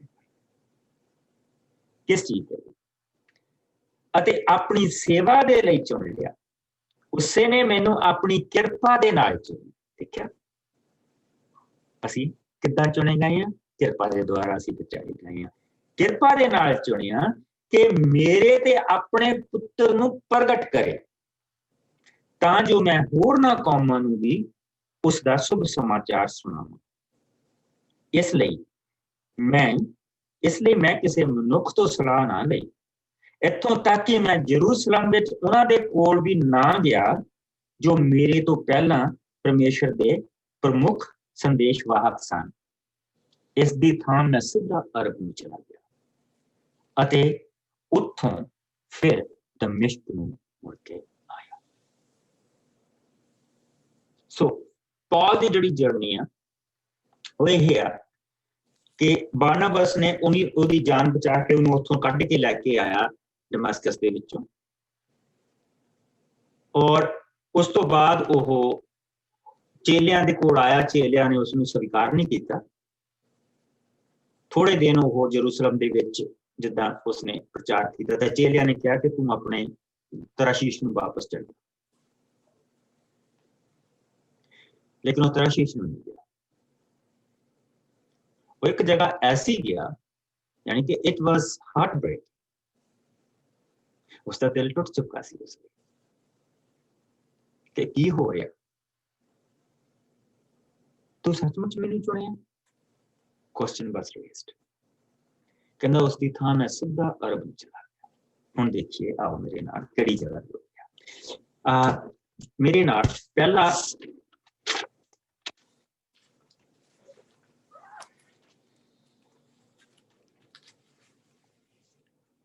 ਪਹਿਲਾ ਰਾਜਾ 19ਵਾਂ ਭਾਵ, ਉਸਦੀ 1 ਤੋਂ ਅਸੀਂ 21 ਆਇਤ ਤੱਕ ਦੇਖਾਂਗੇ, ਲੇਕਿਨ ਮੈਂ ਤੁਹਾਨੂੰ ਦੱਸਦਾ ਕਿ ਆਪਾਂ ਛੋਟੇ ਛੋਟੇ ਹਿੱਸਿਆਂ ਦੇ ਵਿੱਚ ਦੇਖਾਂਗੇ। ਪਹਿਲਾ ਰਾਜਾ 19ਵਾਂ ਭਾਵ ਮੈਂ ਤੁਹਾਨੂੰ ਪੰਨਾ ਦੱਸ ਦਿੰਦਾ, ਇਹ ਹੈ 532 ਪੰਨਾ ਪੁਰਾਣੇ ਨਿਯਮ ਤੋਂ। ਮੈਂ ਪੜ੍ਹਦੀ ਨਹੀਂ ਪਾਸਟਰ ਜੀ। ਹਾਂਜੀ, ਇਹ ਸਿਸਟਰ ਜੀ ਪੜ੍ਹਨੀਆਂ ਹੈਗੀਆਂ ਪਹਿਲੀਆਂ 9 ਆਇਤ। ਪਹਿਲੀਆਂ 9, ਓਕੇ। ਹਾਂਜੀ। ਏਲੀਆ ਨਬੀ ਸੀਨਾ ਪਹਾੜ ਉੱਤੇ। ਰਾਜਾ ਅਹਾਬ ਨੇ ਵਾਪਸ ਜਾ ਕੇ ਆਪਣੀ ਪਤਨੀ ਇਜ਼ਬਲ ਨੂੰ ਦੱਸਿਆ ਜੋ ਏਲੀਆ ਨਬੀ ਨੇ ਕੀ ਕੀਤਾ ਅਤੇ ਕਿਸ ਤਰ੍ਹਾਂ ਉਸਨੇ ਬਾਲ ਦੇ ਸਭ ਨਬੀਆਂ ਨੂੰ ਕਤਲ ਕਰ ਦਿੱਤਾ ਹੈ। ਸੋ ਇਜ਼ਬਲ ਨੇ ਏਲੀਆ ਨਬੀ ਕੋਲ ਇਹ ਸੰਦੇਸ਼ ਘੱਲਿਆ, ਦੇਵਤੇ ਮੇਰਾ ਬੁਰਾ ਹਾਲ ਕਰਨ, ਜੇਕਰ ਮੈਂ ਕੱਲ ਇਸ ਸਮੇਂ ਤੱਕ ਉਹੋ ਜਿਹਾ ਹਾਲ ਤੇਰਾ ਨਾ ਕਰਾਂ ਜੋ ਤੂੰ ਬਾਲ ਦੇ ਨਬੀਆਂ ਦਾ ਕੀਤਾ ਹੈ। ਏਲੀਆ ਇਹ ਸੰਦੇਸ਼ ਸੁਣ ਕੇ ਡਰ ਗਿਆ ਅਤੇ ਆਪਣੇ ਨੌਕਰ ਨੂੰ ਨਾਲ ਲੈ ਕੇ ਉੱਥੋਂ ਬੇਰਸ਼ਬਾ ਨੂੰ ਜੋ ਯਹੂਦਾ ਵਿੱਚ ਚਲਾ ਗਿਆ। ਪਰ ਏਲੀਆ ਨੇ ਆਪਣੇ ਨੌਕਰ ਨੂੰ ਉੱਥੇ ਛੱਡ ਦਿੱਤਾ ਅਤੇ ਉਹ ਆਪ ਉਜਾੜ ਵਿੱਚ ਪੂਰੇ ਦਿਨ ਦੀ ਯਾਤਰਾ ਕਰਕੇ ਅੱਗੇ ਗਿਆ ਅਤੇ ਇੱਕ ਛਾਂ ਵਾਲੇ ਰੁੱਖ ਹੇਠ ਬੈਠ ਕੇ ਇਸ ਤਰ੍ਹਾਂ ਆਪਣੀ ਮੌਤ ਲਈ ਪ੍ਰਾਰਥਨਾ ਕੀਤੀ, ਪ੍ਰਭੂ ਇਹ ਬਹੁਤ ਹੈ, ਮੇਰੀ ਪ੍ਰਾਰਥਨਾ ਹੈ ਕਿ ਤੂੰ ਮੈਨੂੰ ਹੁਣ ਇਸ ਧਰਤੀ ਤੋਂ ਚੁੱਕ ਲੈ। ਏਲੀਆ ਰੁੱਖ ਦੇ ਹੇਠ ਸੌਂ ਗਿਆ ਅਤੇ ਅਚਾਨਕ ਸਵਰਗਦੂਤ ਨੇ ਉਸਨੂੰ ਉਠਾ ਕੇ ਕਿਹਾ, ਤੂੰ ਉੱਠ ਕੇ ਖਾ। ਉਸਨੇ ਉੱਠ ਕੇ ਆਪਣੇ ਕੋਲ ਇੱਕ ਪੱਕੀ ਰੋਟੀ ਅਤੇ ਪਾਣੀ ਦੀ ਸੁਰਾਹੀ ਪਈ ਦੇਖੀ, ਸੋ ਉਸਨੇ ਰੋਟੀ ਖਾਧੀ ਅਤੇ ਸੁਰਾਹੀ ਵਿੱਚੋਂ ਪਾਣੀ ਪੀਤਾ ਅਤੇ ਫਿਰ ਸੌਂ ਗਿਆ। ਪਰ ਪ੍ਰਭੂ ਦੇ ਸਵਰਗਦੂਤ ਨੇ ਦੁਬਾਰਾ ਏਲੀਆ ਨੂੰ ਉਠਾਇਆ ਤੇ ਕਿਹਾ, ਤੂੰ ਉੱਠ ਕੇ ਹੋਰ ਭੋਜਨ ਕਰ, ਕਿਉਂਕਿ ਤੂੰ ਬਹੁਤ ਲੰਬਾ ਸਫ਼ਰ ਕਰਨਾ ਹੈ। ਸੋ ਏਲੀਆ ਨੇ ਉੱਠ ਕੇ ਖਾਧਾ ਪੀਤਾ, ਜਿਸ ਤੋਂ ਉਸਨੂੰ ਇੰਨੀ ਸ਼ਕਤੀ ਮਿਲੀ ਕਿ ਉਹ ਪਰਮੇਸ਼ਵਰ ਦੇ ਸੀਨਾ ਪਹਾੜ ਤੱਕ 40 ਦਿਨ ਬਿਨਾਂ ਕੁਝ ਖਾਧਿਆਂ ਸਫ਼ਰ ਕਰ ਸਕਿਆ। ਉੱਥੇ ਪਹੁੰਚ ਕੇ ਉਹ ਇੱਕ ਗੁਫਾ ਵਿੱਚ ਰਾਤ ਕੱਟਣ ਲਈ ਚਲਾ ਗਿਆ, ਪਰ ਅਚਾਨਕ ਪ੍ਰਭੂ ਨੇ ਉਸਨੂੰ ਸੱਦਿਆ ਅਤੇ ਪੁੱਛਿਆ, ਏਲੀਆ ਤੂੰ ਕੀ ਕਰ ਰਿਹਾ ਹੈ? ਏਲੀਆ ਇੱਕ ਪ੍ਰਭੂ ਦਾ ਐਸਾ ਨਬੀ ਸੀਗਾ ਜਿਹੜਾ ਅਚਾਨਕ ਪੌਲ ਨੂੰ ਹੀ ਟੱਪ ਗਿਆ ਸੀ ਪ੍ਰਭੂ ਦੇ ਵਚਨ ਦੇ ਵਿੱਚ। ਅਸੀਂ ਆਲ ਦਾ ਸਡਨ 11 ਚੇਲੇ ਦੇਖਦੇ ਪਏ ਹਾਂ, 12ਵਾਂ ਉਹਨਾਂ ਨੇ ਚੁਣ ਲਿਆ। ਉਸ ਤੋਂ ਬਾਅਦ ਅਸੀਂ ਸੌਲ ਨੂੰ ਦੇਖਦੇ ਪਏ ਹਾਂ ਕਿ ਉਹ ਉਹਨਾਂ ਦੇ ਨਾਲ ਐਗਰੀ ਨਹੀਂ ਕਰਦਾ, ਉਹਨਾਂ ਨੂੰ ਮਾਰਨ ਦੇ ਉੱਤੇ ਤੁਰਿਆ ਆ। ਅਗਰ ਤੁਸੀਂ ਪਹਿਲੀ ਵਾਰੀ ਬਾਈਬਲ ਪੜ੍ਹਦੇ ਪਏ ਤਾਂ ਤੁਸੀਂ ਕਹਿਣਾ ਵੀ ਇਹ ਬਹੁਤ, ਸਾਨੂੰ ਇਹ ਥੋੜਾ ਪਤਾ ਕਿ ਇਹਦੀ ਜ਼ਿੰਦਗੀ ਬਦਲ ਜਾਣੀ। ਲੇਕਿਨ ਅਚਾਨਕ ਅਸੀਂ ਇੱਕ ਐਸਾ ਪ੍ਰਭੂ ਦਾ ਮਿਰਾਕਲ ਦੇਖਦੇ ਹਾਂ ਕਿ ਪ੍ਰਭੂ ਨੇ ਇੱਕ ਆਪਣੇ ਬੰਦੇ ਦੀ ਜ਼ਿੰਦਗੀ, ਔਰ ਇਸ ਕਰਕੇ ਮੈਂ ਜ਼ਿੰਦਗੀ ਦੇ ਬਦਲਣ ਦੇ ਵਿੱਚ ਬਹੁਤ ਵਿਸ਼ਵਾਸ ਰੱਖਦਾ। I don't judge anybody ਕਿ ਪ੍ਰਭੂ ਨੇ ਮੇਰੇ ਚ ਇੱਕ ਚੇਂਜ ਲੈ ਕੇ ਆਉਂਦੀ ਹੈ ਕਿ ਮੈਂ ਕਿਸੇ ਨੂੰ ਇਸ ਚੀਜ਼ ਦੇ ਲਈ ਜੱਜ ਨਹੀਂ ਕਰਦਾ ਕਿ ਤੂੰ ਕੀ ਕਰਦਾ ਪਿਆ, ਲੇਕਿਨ ਇਸ ਚੀਜ਼ ਦੇ ਲਈ ਮੈਂ ਦੁਆ ਉਸ ਬੰਦੇ ਦੇ ਲਈ ਜ਼ਰੂਰ ਕਰਦਾ ਕਿ ਪ੍ਰਭੂ ਤੂੰ ਇਸ ਦੇ ਲਈ ਕਰ ਕੀ ਸਕਦਾ, ਤੂੰ ਇਹਦਾ ਕੁਛ ਨਾ ਕੁਛ ਬਣਾ ਸਕਦਾ। And you can do it. And he does. ਮੈਂ ਪ੍ਰਭੂ ਦੇ ਰਹਿਮ ਦੇ ਨਾਲ ਆਪਣੀ ਜ਼ਿੰਦਗੀ 'ਚ ਬਹੁਤ ਸਾਰੇ ਭੈਣ ਭਰਾ ਦੇਖੇ ਜਿਨ੍ਹਾਂ ਦੀਆਂ ਜ਼ਿੰਦਗੀਆਂ ਪ੍ਰਭੂ ਨੇ ਤਬਦੀਲ ਕਰਕੇ ਰੱਖ ਦਿੱਤੀਆਂ, ਨਵੇਂ ਬਣਾ ਕੇ ਰੱਖ ਦਿੱਤਾ। ਔਰ ਜਿਨ੍ਹਾਂ ਦੇ ਘਰ ਟੁੱਟ ਗਏ, ਸੁਸਾਈਡ ਵੱਲ ਤੁਰੇ ਹੋ ਸੀਗੇ, ਪ੍ਰਭੂ ਨੇ ਉਹਨਾਂ ਨੂੰ ਫੜਿਆ। ਜਿੰਨਾ ਪਿਆਰੇ ਭੈਣ ਭਰਾ ਆਏ ਉਹ ਪ੍ਰਭੂ ਦੇ ਵਿੱਚ, ਅਜੀਬ ਅਜੀਬ। ਤੁਸੀਂ ਉਹਨਾਂ ਦੇ ਨਜ਼ਦੀਕ ਬੈਠੇ, ਤੁਸੀਂ ਬਸ ਸੁਣੀ ਜਾਂਦੇ ਕੀ ਕਹਿੰਦਾ ਪਿਆ, ਕਿੱਦਾਂ ਬੋਲਦਾ ਪਿਆ। ਜਿੱਦਾਂ ਅਸੀਂ ਕਿ ਆਪਣੇ ਬੱਚੇ ਨੂੰ ਤੋਤਲੀ ਆਵਾਜ਼ ਦੇ ਵਿੱਚ ਜਿਸ ਦੀ ਗੱਲਾਂ ਕਰਦਾ ਸੁਣਦੇ ਹਾਂ ਤਾਂ ਚੰਗੀਆਂ ਲੱਗਦੀਆਂ ਸਾਨੂੰ, ਬੜੀਆਂ ਦਿਲ ਨੂੰ ਪਾਉਂਦੀਆਂ। ਚੰਗਾ ਲੱਗਦਾ ਜੇ ਤੁਸੀਂ ਕਿਸੇ ਨੂੰ ਬਦਲਦਾ ਦੇਖਦੇ ਹੋ, ਬਣਦਾ ਦੇਖਦੇ ਪਏ ਹੋ ਪ੍ਰਭੂ ਦੇ ਵਿੱਚ, ਕਿ ਪ੍ਰਭੂ ਇਸ ਨੂੰ ਬਣਾ ਰਿਹਾ, ਇਕੱਠਾ ਕਰ ਰਿਹਾ, ਔਰ ਇਸ ਨੂੰ, ਇਸ ਦੇ ਜਿਹੜੇ ਟੁੱਟੇ ਹੋਏ ਅੰਗ, ਕਮਜ਼ੋਰੀਆਂ ਆ, ਆਤਮਿਕ ਟੁੱਟੀਆਂ ਲੱਤਾਂ ਆ, ਉਹਨਾਂ ਨੂੰ ਮੁੜ ਕੇ ਖੜਿਆ ਕਰਦਾ। It's really good. It's really good to see. ਇੱਥੇ ਏਲੀਆ ਨਬੀ ਆਇਆ, ਔਰ ਏਲੀਆ ਨਬੀ ਜਿਸ ਲਈ ਆਉਂਦਾ ਆ ਤੇ ਰਾਜਾ ਆਹਾਬ ਦੇ ਕੋਲ ਜਾਂਦਾ, ਉਸਨੂੰ ਕਹਿੰਦਾ ਕਿ ਤੂੰ ਆਪਣੇ ਕੰਮਾਂ ਨੂੰ ਬਦਲਿਆ ਨਹੀਂ। ਹੁਣ ਇੱਥੇ ਨਾ ਤਾਂ 3 ਸਾਲ ਮੀਂਹ ਪੈਣਾ ਤੇ ਨਾ 3 ਸਾਲ ਤ੍ਰੇੜ ਪੈਣੀ, ਜਦ ਤੱਕ ਮੈਂ ਨਾ ਕਰਾਂ। ਔਰ ਜਿਸ ਲਈ 3 ਸਾਲ ਪੂਰੇ ਹੋ ਜਾਂਦੇ ਤਾਂ ਪ੍ਰਭੂ ਉਸਨੂੰ ਘੱਲਦਾ ਕਿ ਭਾਈ ਤੂੰ ਜਾ। ਤੇ ਜਿਸ ਲਈ ਉਹ ਉੱਥੇ ਜਾਂਦਾ ਤੇ ਉੱਥੇ ਉਹ ਬਾਲ ਦੇਵਤੇ ਦੇ ਜਿਹੜੇ ਪੁਜਾਰੀ ਆ 500 ਦੇ ਕਰੀਬ ਇਕੱਠੇ ਹੋਏ ਹੋ ਆ, ਤੇ ਲੋਕ ਕਹਿੰਦੇ ਆ ਵੀ ਉਹ ਸੱਚਾ, ਤੇ ਉਹ ਕਹਿੰਦਾ ਸੱਚਾ ਉਹੀ ਹੋਏਗਾ, ਅਸੀਂ ਬਲੀ ਚੜਾਉਂਦੇ ਹਾਂ, ਔਰ ਜਿਸ ਦੀ ਬਲੀ ਸਵਰਗ ਦੀ ਅੱਗ ਦੇ ਨਾਲ ਸਵੀਕਾਰ ਕੀਤੀ ਜਾਏ ਉਹ ਪ੍ਰਭੂ ਦਾ ਬੰਦਾ ਹੈ। So to make a long story short, ਉਹਨਾਂ ਨੇ ਆਪਣੀ ਬਲੀ ਉੱਥੇ ਰੱਖੀ, ਦਿਨ ਰਾਤ ਗਾਉਂਦੇ ਰਹੇ, ਉਹਦੇ ਆਲੇ ਦੁਆਲੇ ਨੱਚਦੇ ਰਹੇ, ਆਪਣੇ ਆਪ ਨੂੰ ਜ਼ਖਮੀ ਵੀ ਉਹਨਾਂ ਨੇ ਕੀਤਾ, ਕੁਛ ਨਹੀਂ ਹੋਇਆ। ਏਲੀਆ ਨੇ ਆਪਣੀ ਜਿਹੜੀ ਬਲੀ ਰੱਖੀ ਔਰ ਉਸਨੇ ਪ੍ਰਭੂ ਦੇ ਅੱਗੇ ਦੁਆ ਕੀਤੀ। ਅਬਰਾਹਮ, ਇਸਹਾਕ, ਯਾਕਬ ਦਾ ਪਰਮੇਸ਼ਵਰ ਦੇ ਨਾਂ ਦੇ ਉੱਤੇ ਉਸਨੇ ਦੁਆ ਕੀਤੀ, ਔਰ ਉਸਨੇ ਪ੍ਰਭੂ ਨੇ ਅੱਗ ਕੱਲੀ, ਔਰ ਉਸਨੇ ਉਹ ਪੱਥਰ ਵੀ ਜਿਹੜੇ ਸੀ ਉਹ ਵੀ ਪਿਘਲਾ ਕੇ ਰੱਖ ਦਿੱਤੇ। ਔਰ ਉਸ ਤੋਂ ਬਾਅਦ ਏਲੀਆ ਨੇ ਕਿਹਾ ਕਿ ਹੁਣ ਏਦਾਂ ਕਰੋ ਕਿ ਜਿਹੜੇ ਇਹ ਬਾਲ ਦੇਵਤੇ ਦੇ ਜਿਹੜੇ ਪੁਜਾਰੀ ਉਹਨਾਂ ਸਾਰਿਆਂ ਨੂੰ ਫੜ, ਉਹਨਾਂ ਸਾਰਿਆਂ ਨੂੰ ਕਤਲ ਕਰ ਦਿੱਤਾ, ਔਰ ਲੋਕਾਂ ਨੇ ਉਹਨਾਂ ਨੂੰ ਕਤਲ ਕਰ ਦਿੱਤਾ। ਹੁਣ ਉਹ ਘਰ ਗਿਆ ਰਾਜਾ ਆਹਾਬ, ਤੇ ਉਸ ਤੋਂ ਬਾਅਦ ਮੀਂਹ ਪਿਆ ਜਿੱਦਾਂ ਪ੍ਰਭੂ ਨੇ ਵਾਅਦਾ ਕੀਤਾ ਸੀ। ਉਹ ਘਰ ਗਿਆ ਤੇ ਉੱਥੇ ਰਾਣੀ ਆ ਬੇਸਿਕਲੀ ਜਿਹੜਾ ਰਾਜ ਸੀਗਾ ਉਹ ਇਜ਼ਾਬੈਲ ਦਾ ਹੀ ਸੀਗਾ। ਔਰ ਇਜ਼ਾਬੈਲ ਦਾ ਹੈਗਾ ਮਤਲਬ ਹੀ ਆ ਕਿ ਜਿਹੜੀ ਬਾਲ ਦੇਵਤੇ ਨੂੰ ਚੜਾ, ਜਿਹੜੀ ਬਾਲ ਦੇਵਤੇ ਨੂੰ ਚੜਾ ਦਿੱਤੀ ਗਈ, ਸਮਰਪਿਤ ਕਰ ਦਿੱਤੀ ਗਈ। ਔਰ ਉਸਨੇ ਕਿਹਾ ਕਿ ਉਸਨੇ ਦੱਸਿਆ ਵੀ ਕਿੱਦਾਂ ਵੀ ਤੇਰੇ ਦੇਵਤੇ ਦੇ ਜਿਹੜੇ ਪੁਜਾਰੀ ਸੀ ਉਹਨੇ ਸਾਰੇ ਮਾਰਤੇ। ਕਹਿੰਦੀ ਮਾਲਕ ਮੇਰਾ ਉਹੀ, ਬਾਲ ਦੇਵਤਾ ਮੇਰਾ ਉਹੀ ਹਾਲ ਕਰੇ ਜੇ ਕੱਲ ਤੱਕ ਮੈਂ ਇਹਦਾ ਇਹੋ ਹਾਲ ਨਾ ਕਰਾਂ ਜੋ ਇਹਨੇ ਮੇਰੇ ਉਹਨਾਂ ਪੁਜਾਰੀਆਂ ਦੇ ਨਾਲ ਕੀਤਾ। ਡਰ ਗਿਆ, ਉੱਥੋਂ ਦੌੜਾ ਔਰ ਰਸਤੇ ਦੇ ਵਿੱਚ ਜਾ ਕੇ ਉਹ ਪ੍ਰਭੂ ਤੋਂ ਦੇ ਅੱਗੇ ਉਸਨੇ ਆਪਣੀ ਮੌਤ ਦੇ ਲਈ ਦੁਆ ਕੀਤੀ। ਕਿਉਂ? ਕਿਉਂਕਿ ਉਹ ਸੋਚਦਾ ਸੀ, ਆਪਣੇ ਦਿਮਾਗ ਦੇ ਵਿੱਚ ਸੋਚਦਾ ਸੀ ਕਿ ਮੈਂ ਜਿਸਲੇ ਜਾਊਂਗਾ ਤੇ ਉਹਨਾਂ ਨੂੰ ਪਤਾ ਲੱਗੇਗਾ ਕਿ ਇਸ ਸੱਚੇ ਪਰਮੇਸ਼ਰ ਨੇ ਸਵਰਗ ਤੋਂ ਅੱਗ ਘੱਲੀ ਆ ਤੇ ਰਾਜਾ ਤੇ ਰਾਣੀ ਤੇ ਸਾਰੇ ਬਾਕੀ ਦੇ ਜਿਹੜੇ ਆ ਉਹ ਪ੍ਰਭੂ ਦੀ ਹਜ਼ੂਰੀ ਦੇ ਵਿੱਚ ਆ ਜਾਣਗੇ। ਇਹ ਉਸਨੇ ਆਪਣੇ ਦਿਮਾਗ ਦੇ ਵਿੱਚ ਇੱਕ ਪਿਕਚਰ ਬਣਾਈ ਹੋਈ ਸੀ ਔਰ ਉਹ ਚੀਜ਼ ਆਪਣੇ ਨਾਲ ਲੈ ਕੇ ਗਿਆ ਸੀ, ਲੇਕਿਨ ਹੋ ਤੋਂ ਉਲਟ ਗਿਆ। ਸੋ ਇਸ ਕਰਕੇ ਉਹ ਪ੍ਰਭੂ ਦੇ ਅੱਗੇ ਪ੍ਰਾਰਥਨਾ ਕਰਦਾ ਪਿਆ ਵੀ ਪ੍ਰਭੂ ਤੂੰ ਮੈਨੂੰ ਹੁਣ ਇਸ ਧਰਤੀ ਤੋਂ ਚੁੱਕ ਲਾ। ਔਰ ਅੱਗੇ ਜਾ ਕੇ ਉਹ ਇੱਕ ਤਾਂ ਰੁੱਖ ਲਿਖਿਆ, ਲੇਕਿਨ ਅਸਲ ਦੇ ਵਿੱਚ ਹੈਗਾ ਝਾੜੀ ਦੇ ਥੱਲੇ ਵੜ ਕੇ ਤੋਂ ਸੌਂ ਗਿਆ। ਲੇਕਿਨ ਪ੍ਰਭੂ ਦਾ ਫਰਿਸ਼ਤਾ ਆਇਆ, ਉਸਨੇ ਉਸਨੂੰ ਰੋਟੀ ਦਿੱਤੀ ਔਰ ਪਾਣੀ ਦੀ ਸਰਾਹੀ ਦਿੱਤੀ। ਉਸਨੇ ਰੋਟੀ ਖਾਧੀ, ਪਾਣੀ ਪੀਤਾ, ਫਿਰ ਸੌਂ ਗਿਆ। ਪ੍ਰਭੂ ਦਾ ਫਰਿਸ਼ਤਾ ਦੁਬਾਰਾ ਆਇਆ, ਉਸਨੇ ਉਸਨੂੰ ਰੋਟੀ ਦਿੱਤੀ, ਪਾਣੀ ਦਿੱਤਾ। ਉਸਨੂੰ ਕਿਹਾ ਜਿੱਥੇ ਤੂੰ ਜਾ ਰਿਹਾ ਸਫ਼ਰ ਲੰਬਾ, ਇਹ ਖਾ ਪੀ ਔਰ ਫਿਰ ਤੇਰਾ ਸਫ਼ਰ ਜਾਰੀ ਹੈ। ਔਰ ਇਸ ਕਰਕੇ 40 ਦਿਨਾਂ ਤੱਕ ਉਸਨੂੰ ਨਾ ਭੁੱਖ ਲੱਗੀ ਤੇ 40 ਦਿਨਾਂ ਤੱਕ ਨਾ ਉਸਨੂੰ ਪਿਆਸ ਲੱਗੀ। ਜਿੱਥੇ ਪ੍ਰਭੂ ਚਾਹੁੰਦਾ ਸੀ ਉੱਥੇ ਪਹੁੰਚ ਗਿਆ। ਉਹ ਜਿਹੜੀ ਗੁਫਾ ਅਸੀਂ ਦੇਖੀ ਸੀ, ਜਿਹੜੀ 15 ਫੁੱਟ ਚੌੜੀ ਆ, 15 ਫੁੱਟ ਉੱਚੀ ਆ, 25 ਫੁੱਟ ਚੌੜੀ ਆ ਤੇ 20 ਫੁੱਟ ਅੰਦਰ ਲੰਬੀ ਆ, ਉਸ ਗੁਫਾ ਤੇ ਉਹ ਪਹੁੰਚ ਗਿਆ। ਲੇਕਿਨ ਇੱਥੇ ਇੱਕ ਚੀਜ਼ ਮੈਂ ਵੱਖਰੀ ਕਰਨੀ ਮੰਗਦਾ ਕਿ ਜਿਸ ਵੇਲੇ ਅਸੀਂ ਇਹ ਪ੍ਰਭੂ ਦਾ ਵਚਨ, ਜਿਹੜੀ ਸਾਡੀ ਖੁਰਾਕ ਹੈ, ਇਹ ਦਿੱਤੀ ਜਾਂ ਸਾਨੂੰ ਜਿਹੜੀ ਮਿਲਦੀ ਆ, ਜਿਸ ਲਈ ਇਹ ਖਾਂਦੇ ਆ ਤੇ ਇਹਦਾ ਜਿਹੜਾ ਅਸਰ ਆ ਬੜੀ ਦੇਰ ਤੱਕ ਰਹਿੰਦਾ।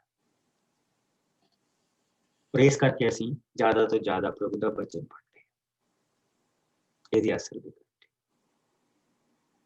ਪ੍ਰਭੂ ਦਾ ਸ਼ੁਕਰ ਹੈ, ਸਰਮਨਸ ਦੇ ਲਈ ਵੀ ਬਹੁਤ ਜ਼ਰੂਰੀ ਹੈ, ਲੇਕਿਨ ਅਸੀਂ ਇਹ ਦੇਖਦੇ ਹਾਂ ਕਿ ਉਹਨਾਂ ਦਾ ਅਸਰ ਇੰਨਾ ਲੰਬਾ।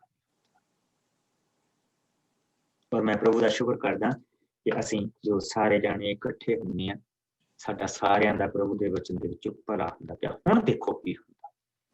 ਸਿਸਟਰ ਜੀ ਅੱਗੇ ਤੁਸੀਂ ਪੜ੍ਹੋ ਹੁਣ 10 ਤੋਂ ਲੈ ਕੇ ਇਸ ਨੂੰ 18 ਆਇਤ।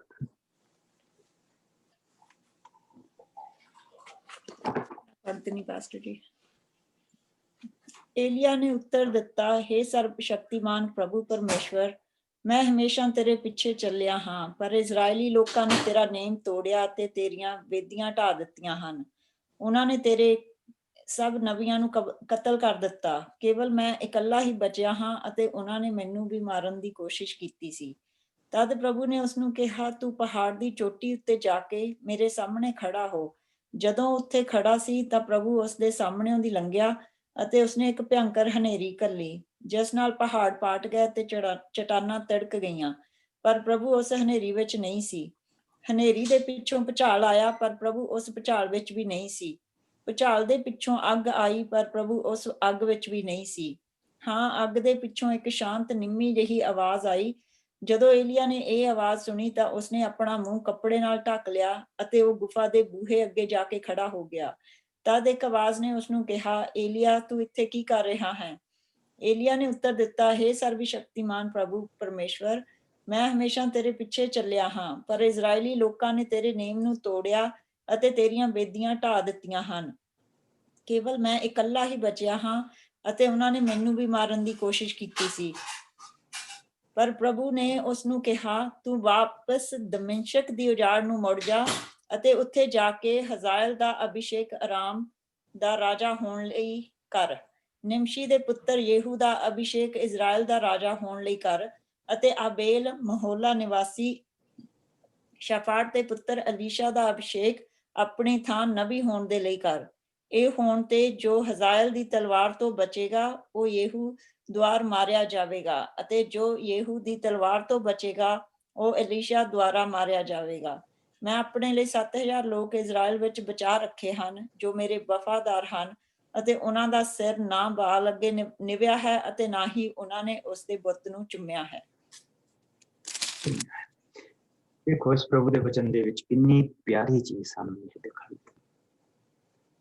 ਉਹ ਉੱਥੇ ਗਿਆ ਆ ਐਂਡ ਉਹ ਕੰਪਲੀਟਲੀ ਤੁਸੀਂ ਇਹ ਕਹਿ ਲਓ ਕਿ ਡਿਪਰੈਸਡ, ਕੰਪਲੀਟਲੀ ਡਿਪਰੈਸਡ ਸੋਲ। ਔਰ ਉਹ ਜਿਹੜੀਆਂ ਚੀਜ਼ਾਂ ਚਾਹੁੰਦਾ ਉਹ ਵੱਡੀਆਂ ਵੱਡੀਆਂ ਚੀਜ਼ਾਂ ਚਾਹੁੰਦਾ ਕਿ ਪ੍ਰਭੂ ਹੁਣ ਬਦਲੇ ਲਵੇ। ਔਰ ਪ੍ਰਭੂ ਨੇ ਉਸ ਨੂੰ ਕੁਝ ਦਿਖਾਇਆ। ਪ੍ਰਭੂ ਨੇ ਉਸ ਨੂੰ ਕੀ ਦਿਖਾਇਆ ਔਰ ਉਸ ਦੀ ਦੁਆ ਦੇਖੋ।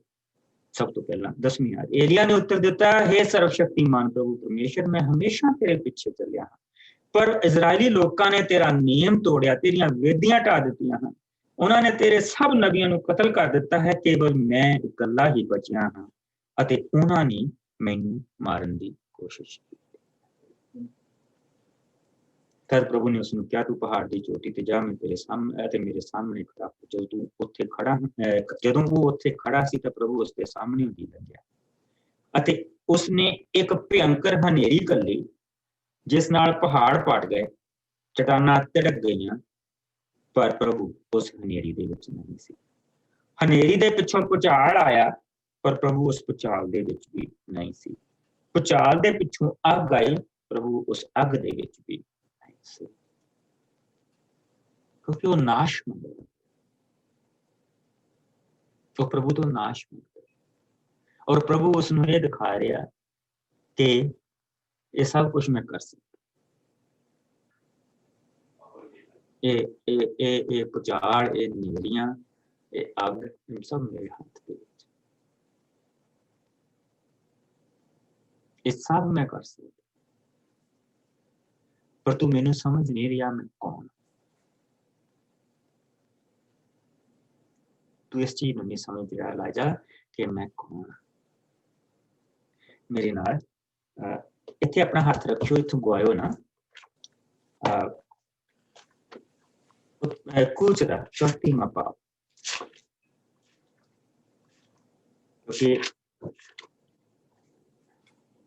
ਕਿਉਂਕਿ ਪ੍ਰਭੂ ਦਾ ਇੱਕ ਹੋਰ ਬੰਦਾ ਵੀ ਸੀਗਾ ਜਿਹੜਾ ਉਹਦੀ ਮਹਿਮਾ ਦੇਖਣੀ ਮੰਗਦਾ ਸੀ ਔਰ ਏਦਾਂ ਦੀਆਂ ਚੀਜ਼ਾਂ ਦੇਖਣੀਆਂ ਮੰਗਦਾ ਸੀ। ਔਰ ਪ੍ਰਭੂ ਨੇ ਉਸ ਨੂੰ ਕੁਛ ਦਿਖਾਇਆ ਸੀ। ਮੂਸਾ ਨੇ ਕਿਹਾ ਸੀ, ਪ੍ਰਭੂ ਮੈਂ ਤੇਰੀ ਮਹਿਮਾ ਦੇਖਣੀ ਮੰਗਦਾ।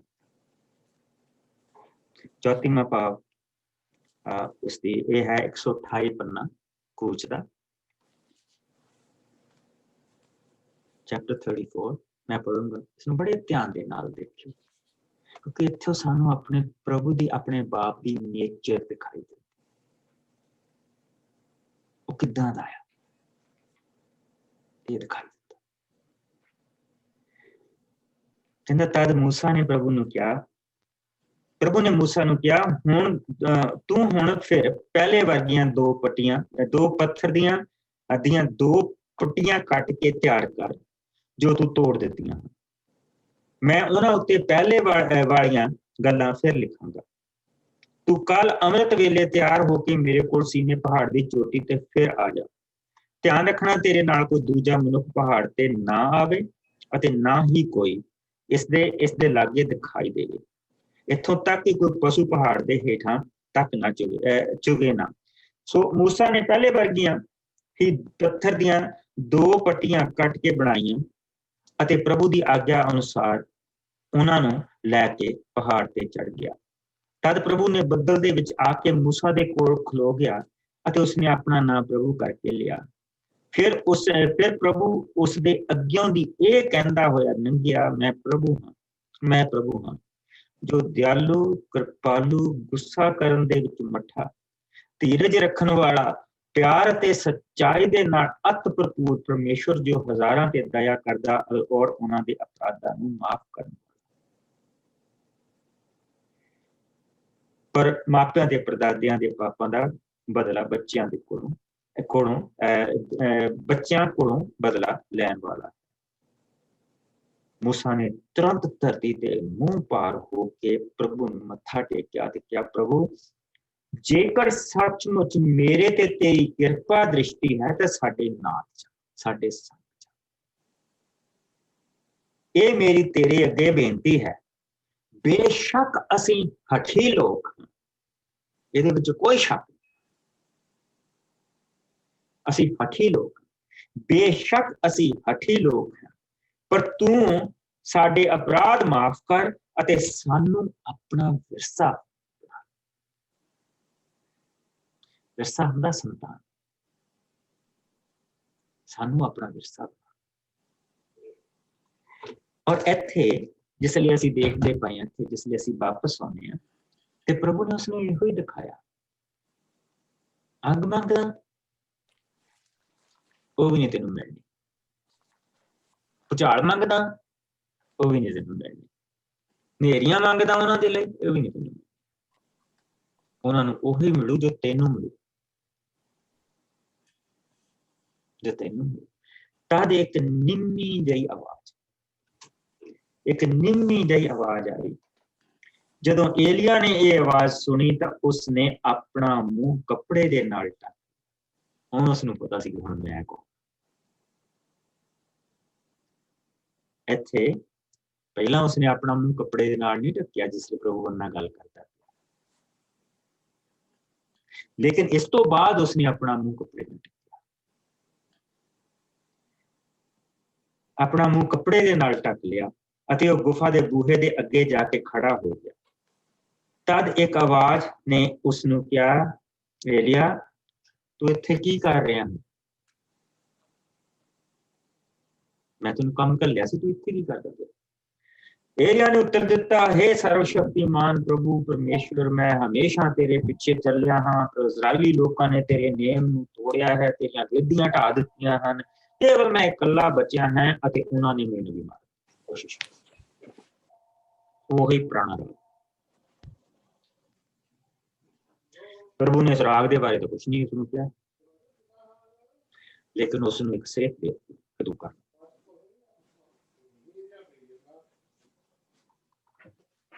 ਇਹ ਸਾਡੇ ਪ੍ਰਭੂ ਦਾ ਕੰਮ ਕਰਨ ਦਾ ਤਰੀਕਾ। ਉਹ ਮੈਨੂੰ ਰੋ ਲੈਣ ਦਿੰਦਾ, ਉਹ ਮੈਨੂੰ ਗੁੱਸਾ ਕਰ ਲੈਣ ਦਿੰਦਾ, ਉਹ ਮੈਨੂੰ ਬੋਲ ਲੈਣ ਦਿੰਦਾ, ਲੇਕਿਨ ਉਹਨਾਂ ਚੀਜ਼ਾਂ ਦਾ ਜਵਾਬ ਨਹੀਂ ਦਿੰਦਾ। ਉਹਨਾਂ ਚੀਜ਼ਾਂ ਦਾ ਜਵਾਬ ਨਹੀਂ ਦਿੰਦਾ।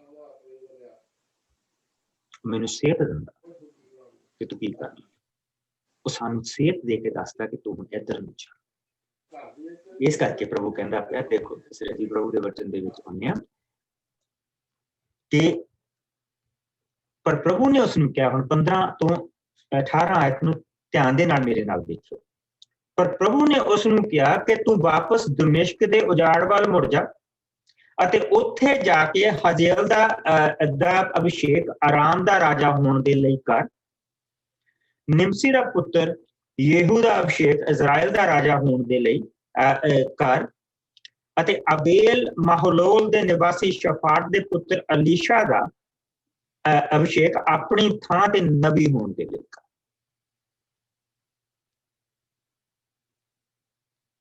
ਤਿੰਨ ਚੀਜ਼ਾਂ। He is the kingmaker.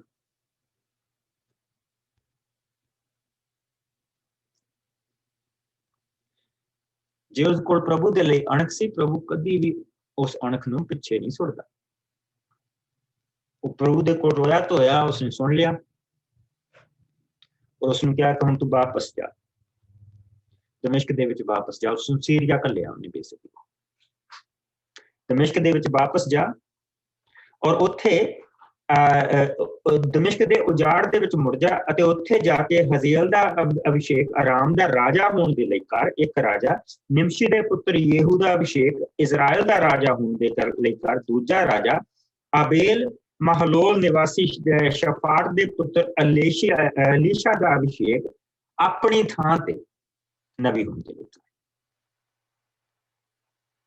Choose the next generation. ਇਹ ਹੁਣ ਤੇ ਹਜ਼ੇਲ ਦੀ ਤਲਵਾਰ ਤੋਂ ਜੋ ਬਚੇਗਾ ਉਹ ਯੇਹੂ ਦੇ ਦੁਆਰਾ ਮਾਰਿਆ ਜਾਵੇਗਾ, ਜੋ ਯੇਹੂ ਦੀ ਤਲਵਾਰ ਤੋਂ ਬਚੇਗਾ ਉਹ ਅਲੀਸ਼ਾ ਦੇ ਦੁਆਰਾ ਮਾਰਿਆ ਜਾਵੇਗਾ। ਮੈਂ ਹੁਣ ਦੇਖੋ ਉਸਨੇ ਮੇਨ ਚੀਜ਼ ਤੇ ਹੁਣ ਜਵਾਬ ਦਿੱਤਾ ਉਸਨੂੰ। ਉਸਨੇ ਕਿਹਾ ਕੋਈ ਨਹੀਂ, ਬਾਕੀ ਰਿਆ ਸਭ ਮਾਰ ਦਿੱਤੇ। ਮੈਂ ਆਪਣੇ ਲਈ 7000 ਲੋਕ ਇਜ਼ਰਾਈਲ ਦੇ ਵਿੱਚ ਬਚਾ ਕੇ ਰੱਖੇ ਹਨ ਜੋ ਮੇਰੇ ਵਫਾਦਾਰ ਰਹੇ ਹਨ ਅਤੇ ਉਹਨਾਂ ਦਾ ਸਿਰ ਨਾ ਬਾਲ ਦੇ ਨਬੀਆਂ ਬਾਲ ਦੇ ਅੱਗੇ ਨੀਵਿਆਂ ਹੈ ਅਤੇ ਨਾ ਹੀ ਉਹਨਾਂ ਨੇ ਉਸ ਤੇ और इस जगह पे पॉल इस जगह पे पौलुस गया 3 साल इत्थे रहा। जिस तरह 3 साल यसू दे नाल ओहदे चेले रहे, 3 साल इत्थे। और इस करके वो कह रहा कि मैं जो प्रचार करदा वापस आ जाओ। ना तो मैनू ये किसी ने सिखाया, मैं सिक्ख्या सिखाया नहीं करता पिया। इस करके उसने कहा 15वीं आयत हुण मेरे नाल गलतियां दे विच वापस आ जाओ। इस करके वो कह रहा कि परमेश्वर ने 15 आयत पर परमेश्वर ने मैनू मेरे जन्म लैण तो पहला ही वखरा कर लिया सी अते अपनी सेवा दे लई चुन लिया सी। उसने मैनू अपनी किरपा दे नाल चुनिया कि मेरे ते अपने पुत्र नू प्रगट करे तां जो मैं होरनां कौमां नू शुभ समाचार सुणावां। इस दे लई मैं किसी मनुख तो सलाह ना लई, मैं किसी मनुख तो सलाह नहीं लई, इत्थों तक कि मैं यरूशलेम विच उन्हां कोल ना गया जो मेरे तो पहला परमेश्वर दे प्रमुख संदेशवाहक सन। इस दी थां मैं सीधा अरब गया अते उत्थों फिर मैं दमिश्क नूं मुड़ गया। दोनों दी यात्रा इक्को जी। प्रभु ने उन्होंने भी दमिश्क घल्लिया ते प्रभु ने इन्हू भी दमिश्क वापस घल्लिया। जिथे उन्होंने मारन फिरदे सीगे उत्थे घल्लिया, इत्थे इन्हू मारन फिरदे सी इन्हू भी उत्थे घल्लिया।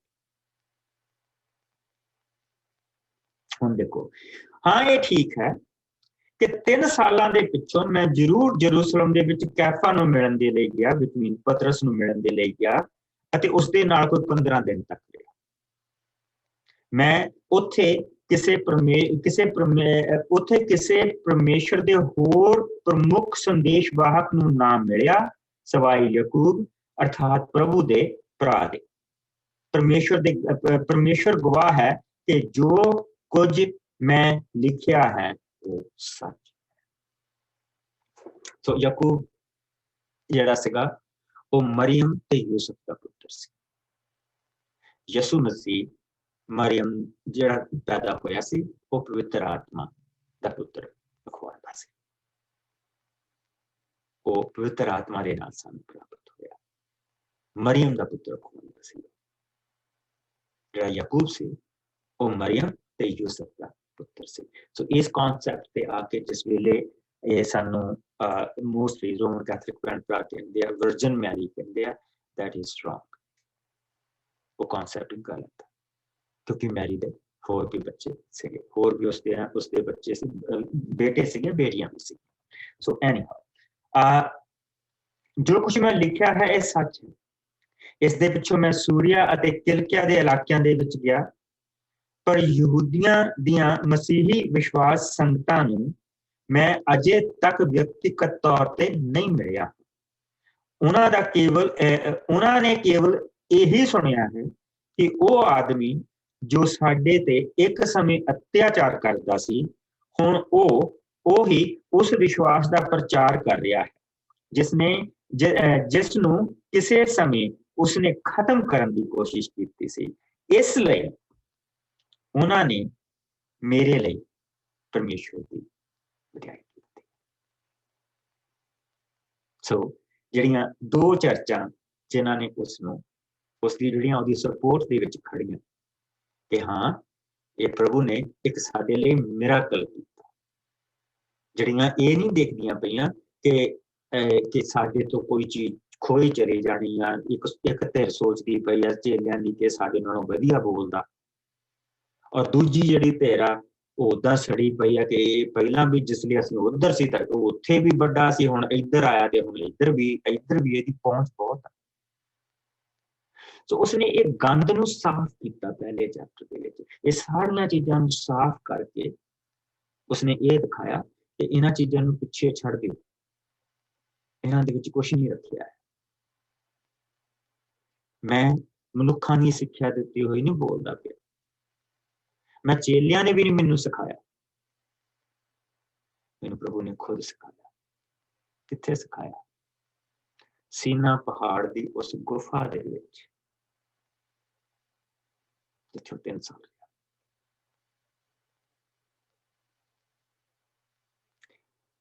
ਇਹ ਹੈ ਸਾਡੇ ਪ੍ਰਭੂ ਦੀ ਗੱਲ। ਨੋ ਵੰਡਰ ਦੀਆਂ ਲਿਖਤਾਂ ਦੇ ਵਿੱਚ ਇੱਕ ਆਇਤ ਨੂੰ ਖੋਲਣ ਦੇ ਲਈ ਮਹੀਨਾ ਲੱਗ ਜਾਂਦਾ ਹੈ। ਯਾਨੀ ਕਿ ਈਵਨ ਦੋ ਤੁਸੀਂ ਸੋਚ ਰਹੇ ਹੋ ਮੈਂ ਬਹੁਤ ਸਲੋ ਜਾਂਦਾ, ਮੈਂ ਸਲੋ ਨਹੀਂ ਜਾਂਦਾ, ਮੈਂ ਬਹੁਤ ਤੇਜ਼ ਜਾ ਰਿਹਾ, ਕਿਉਂਕਿ ਉਹ ਥੋੜੀਆਂ ਜਿਹੀਆਂ ਲਾਈਨਾਂ ਦੇ ਵਿੱਚ, ਥੋੜੀਆਂ ਜਿਹੀਆਂ ਆਇਤਾਂ ਦੇ ਵਿੱਚ ਇੰਨਾ ਕੁਝ ਸਾਨੂੰ ਦੱਸ ਦਿੰਦਾ ਕਿ ਜਿਸ ਲਈ ਅਸੀਂ ਉਸ ਨੂੰ ਅਨਪੈਕ ਕਰਦੇ ਹਾਂ ਨਾ, ਤੇ ਉਹ ਸੱਚਮੁੱਚ ਜਿੱਦਾਂ ਕਿ ਇੱਕ ਫੁੱਲ ਦੀ ਪੰਖੜੀ ਨਹੀਂ ਹੁੰਦੀ, ਉਹ ਬੰਦ ਹੁੰਦੀ ਹੈ, ਫਿਰ ਉਹ ਖੁੱਲਣੀ ਸ਼ੁਰੂ ਹੁੰਦੀ, ਅਸੀਂ ਉਸਦੇ ਰੰਗ ਦੇਖਣੇ ਸ਼ੁਰੂ ਕਰਦੇ, ਫਿਰ ਹੌਲੀ ਹੌਲੀ ਹੌਲੀ ਉਹ ਪੂਰੀ ਖੁੱਲ ਜਾਂਦੀ, ਫਿਰ ਉਸਦੇ ਵਿੱਚੋਂ ਜਿਹੜੀ ਸਮੈਲ ਆਉਂਦੀ ਆ ਉਹ ਸਾਡੇ ਮਨ ਨੂੰ ਆਨੰਦਿਤ ਕਰ ਦਿੰਦੀ ਹੈ। ਇਸੇ ਤਰ੍ਹਾਂ ਪ੍ਰਭੂ ਦਾ ਵਚਨ ਜਿਹੜਾ ਪ੍ਰਭੂ ਨੇ ਆਪਣੇ ਬੰਦੇ ਦੇ ਰਾਹੀਂ ਲਿਖਵਾਇਆ, ਪਵਿੱਤਰ ਆਤਮਾ ਦੇ ਦੁਆਰਾ ਲਿਖਵਾਇਆ ਗਿਆ ਪ੍ਰਭੂ ਦਾ ਸ਼ਬਦ,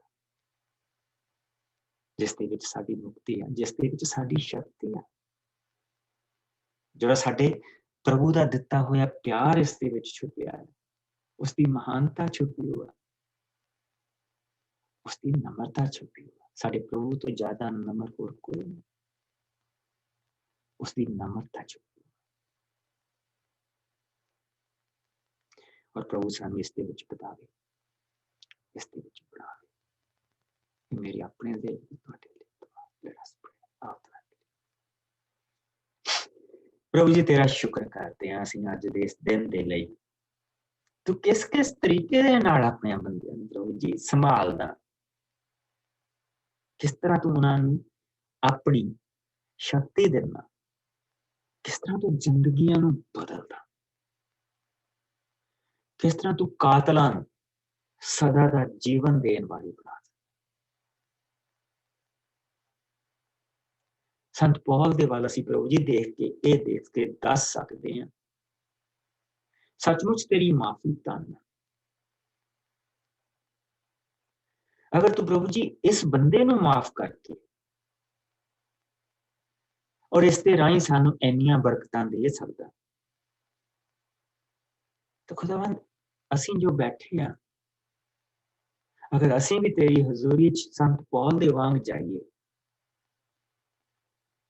और कहिए कि प्रभु नहीं, तू बोल, तेरा बंदा सुनता,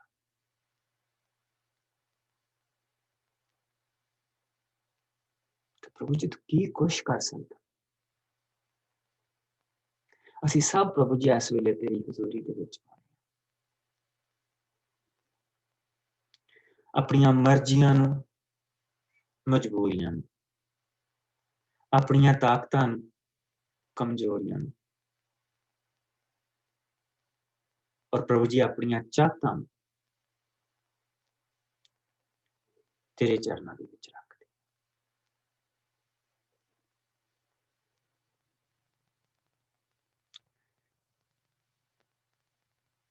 ताना प्रभु जी तू, क्योंकि जिहड़ा तेरे अगे नमर हुंदा तू उसनूं उठा दे, तू उसनूं उच्चा कर दे, और जिसनूं प्रभु जी तू उच्चा कर दे उसनूं नीवां कोई नहीं कर सकता। और संत पौल की जिंदगी दे विच इतिहास गवाह है प्रभु जी कि इस मानव ने अपने आप को नीवां किया और तू इसनूं उच्चा किया।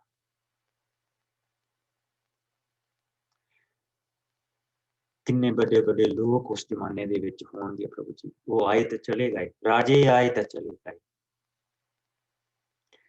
लेकिन संत पौल एक ऐसा इंसान है, पौलुस एक ऐसा इंसान जिस दे नाम दे पीछे प्रभु जी हस्पताल खोलते हैं, सड़कों के नाम रखे जाते हैं, शहरों के नाम रखे जाते हैं, बच्चों के नाम रखे जाते हैं। तो उसके नाम इन्ना चुक दिता प्रभु जी कि असीं याद करते हैं, साडे ते भी रहम। प्यारे प्रभु, तेरी राखी साडे अगे साडे पिछे, दया ते किरपा प्रभु जी साडे सज्जे साडे खब्बे। तेरा दिता होया छोटा रास्ता, वो सच्चा रास्ता जो जिंदगी दे वल जांदा प्रभु जी साडियां पैरां च। तेरी निगाहबानी प्रभु जी स्वर्ग तो साडे उपर, पवित्र आत्मा दी भरपूरी साडे। ये बाढ़ प्रभु जी तेरे हाथां दी सानू लैके प्रभु जी घर वल जाए, अपनियां शरीरक मानसिक आत्मक कमजोरियां नू प्रभु जी असीं तेरे अगे रखते हैं और तेरे तो तेरी ताकत मंगते हैं। मेरे प्यारे प्रभु, तू साडे नाल बनिया रहे, बुरे और बुराई तो सानू बचा के रखी और अपनी नजदीकी दे विच बना के रखी। मसीह यीशु दे मिठे और प्यारे नाम दे विच मंगते और सारे भैन भरा के ब्लैस यू। कल नूं दूसरा चैप्टर देखांगे और उस दे विचों असीं बड़ी बरकत वाला चैप्टर दूसरा तीसरा चौथा चैप्टर महान बड़ी बड़े ये चार किताबां जिहड़ियां इन्हां ने सचमुच सानू बड़ी बरकत देनी। सो कल असीं एक नवीं बरकत दे नाल इकट्ठे होवांगे। Bless you. Thank you brother ji.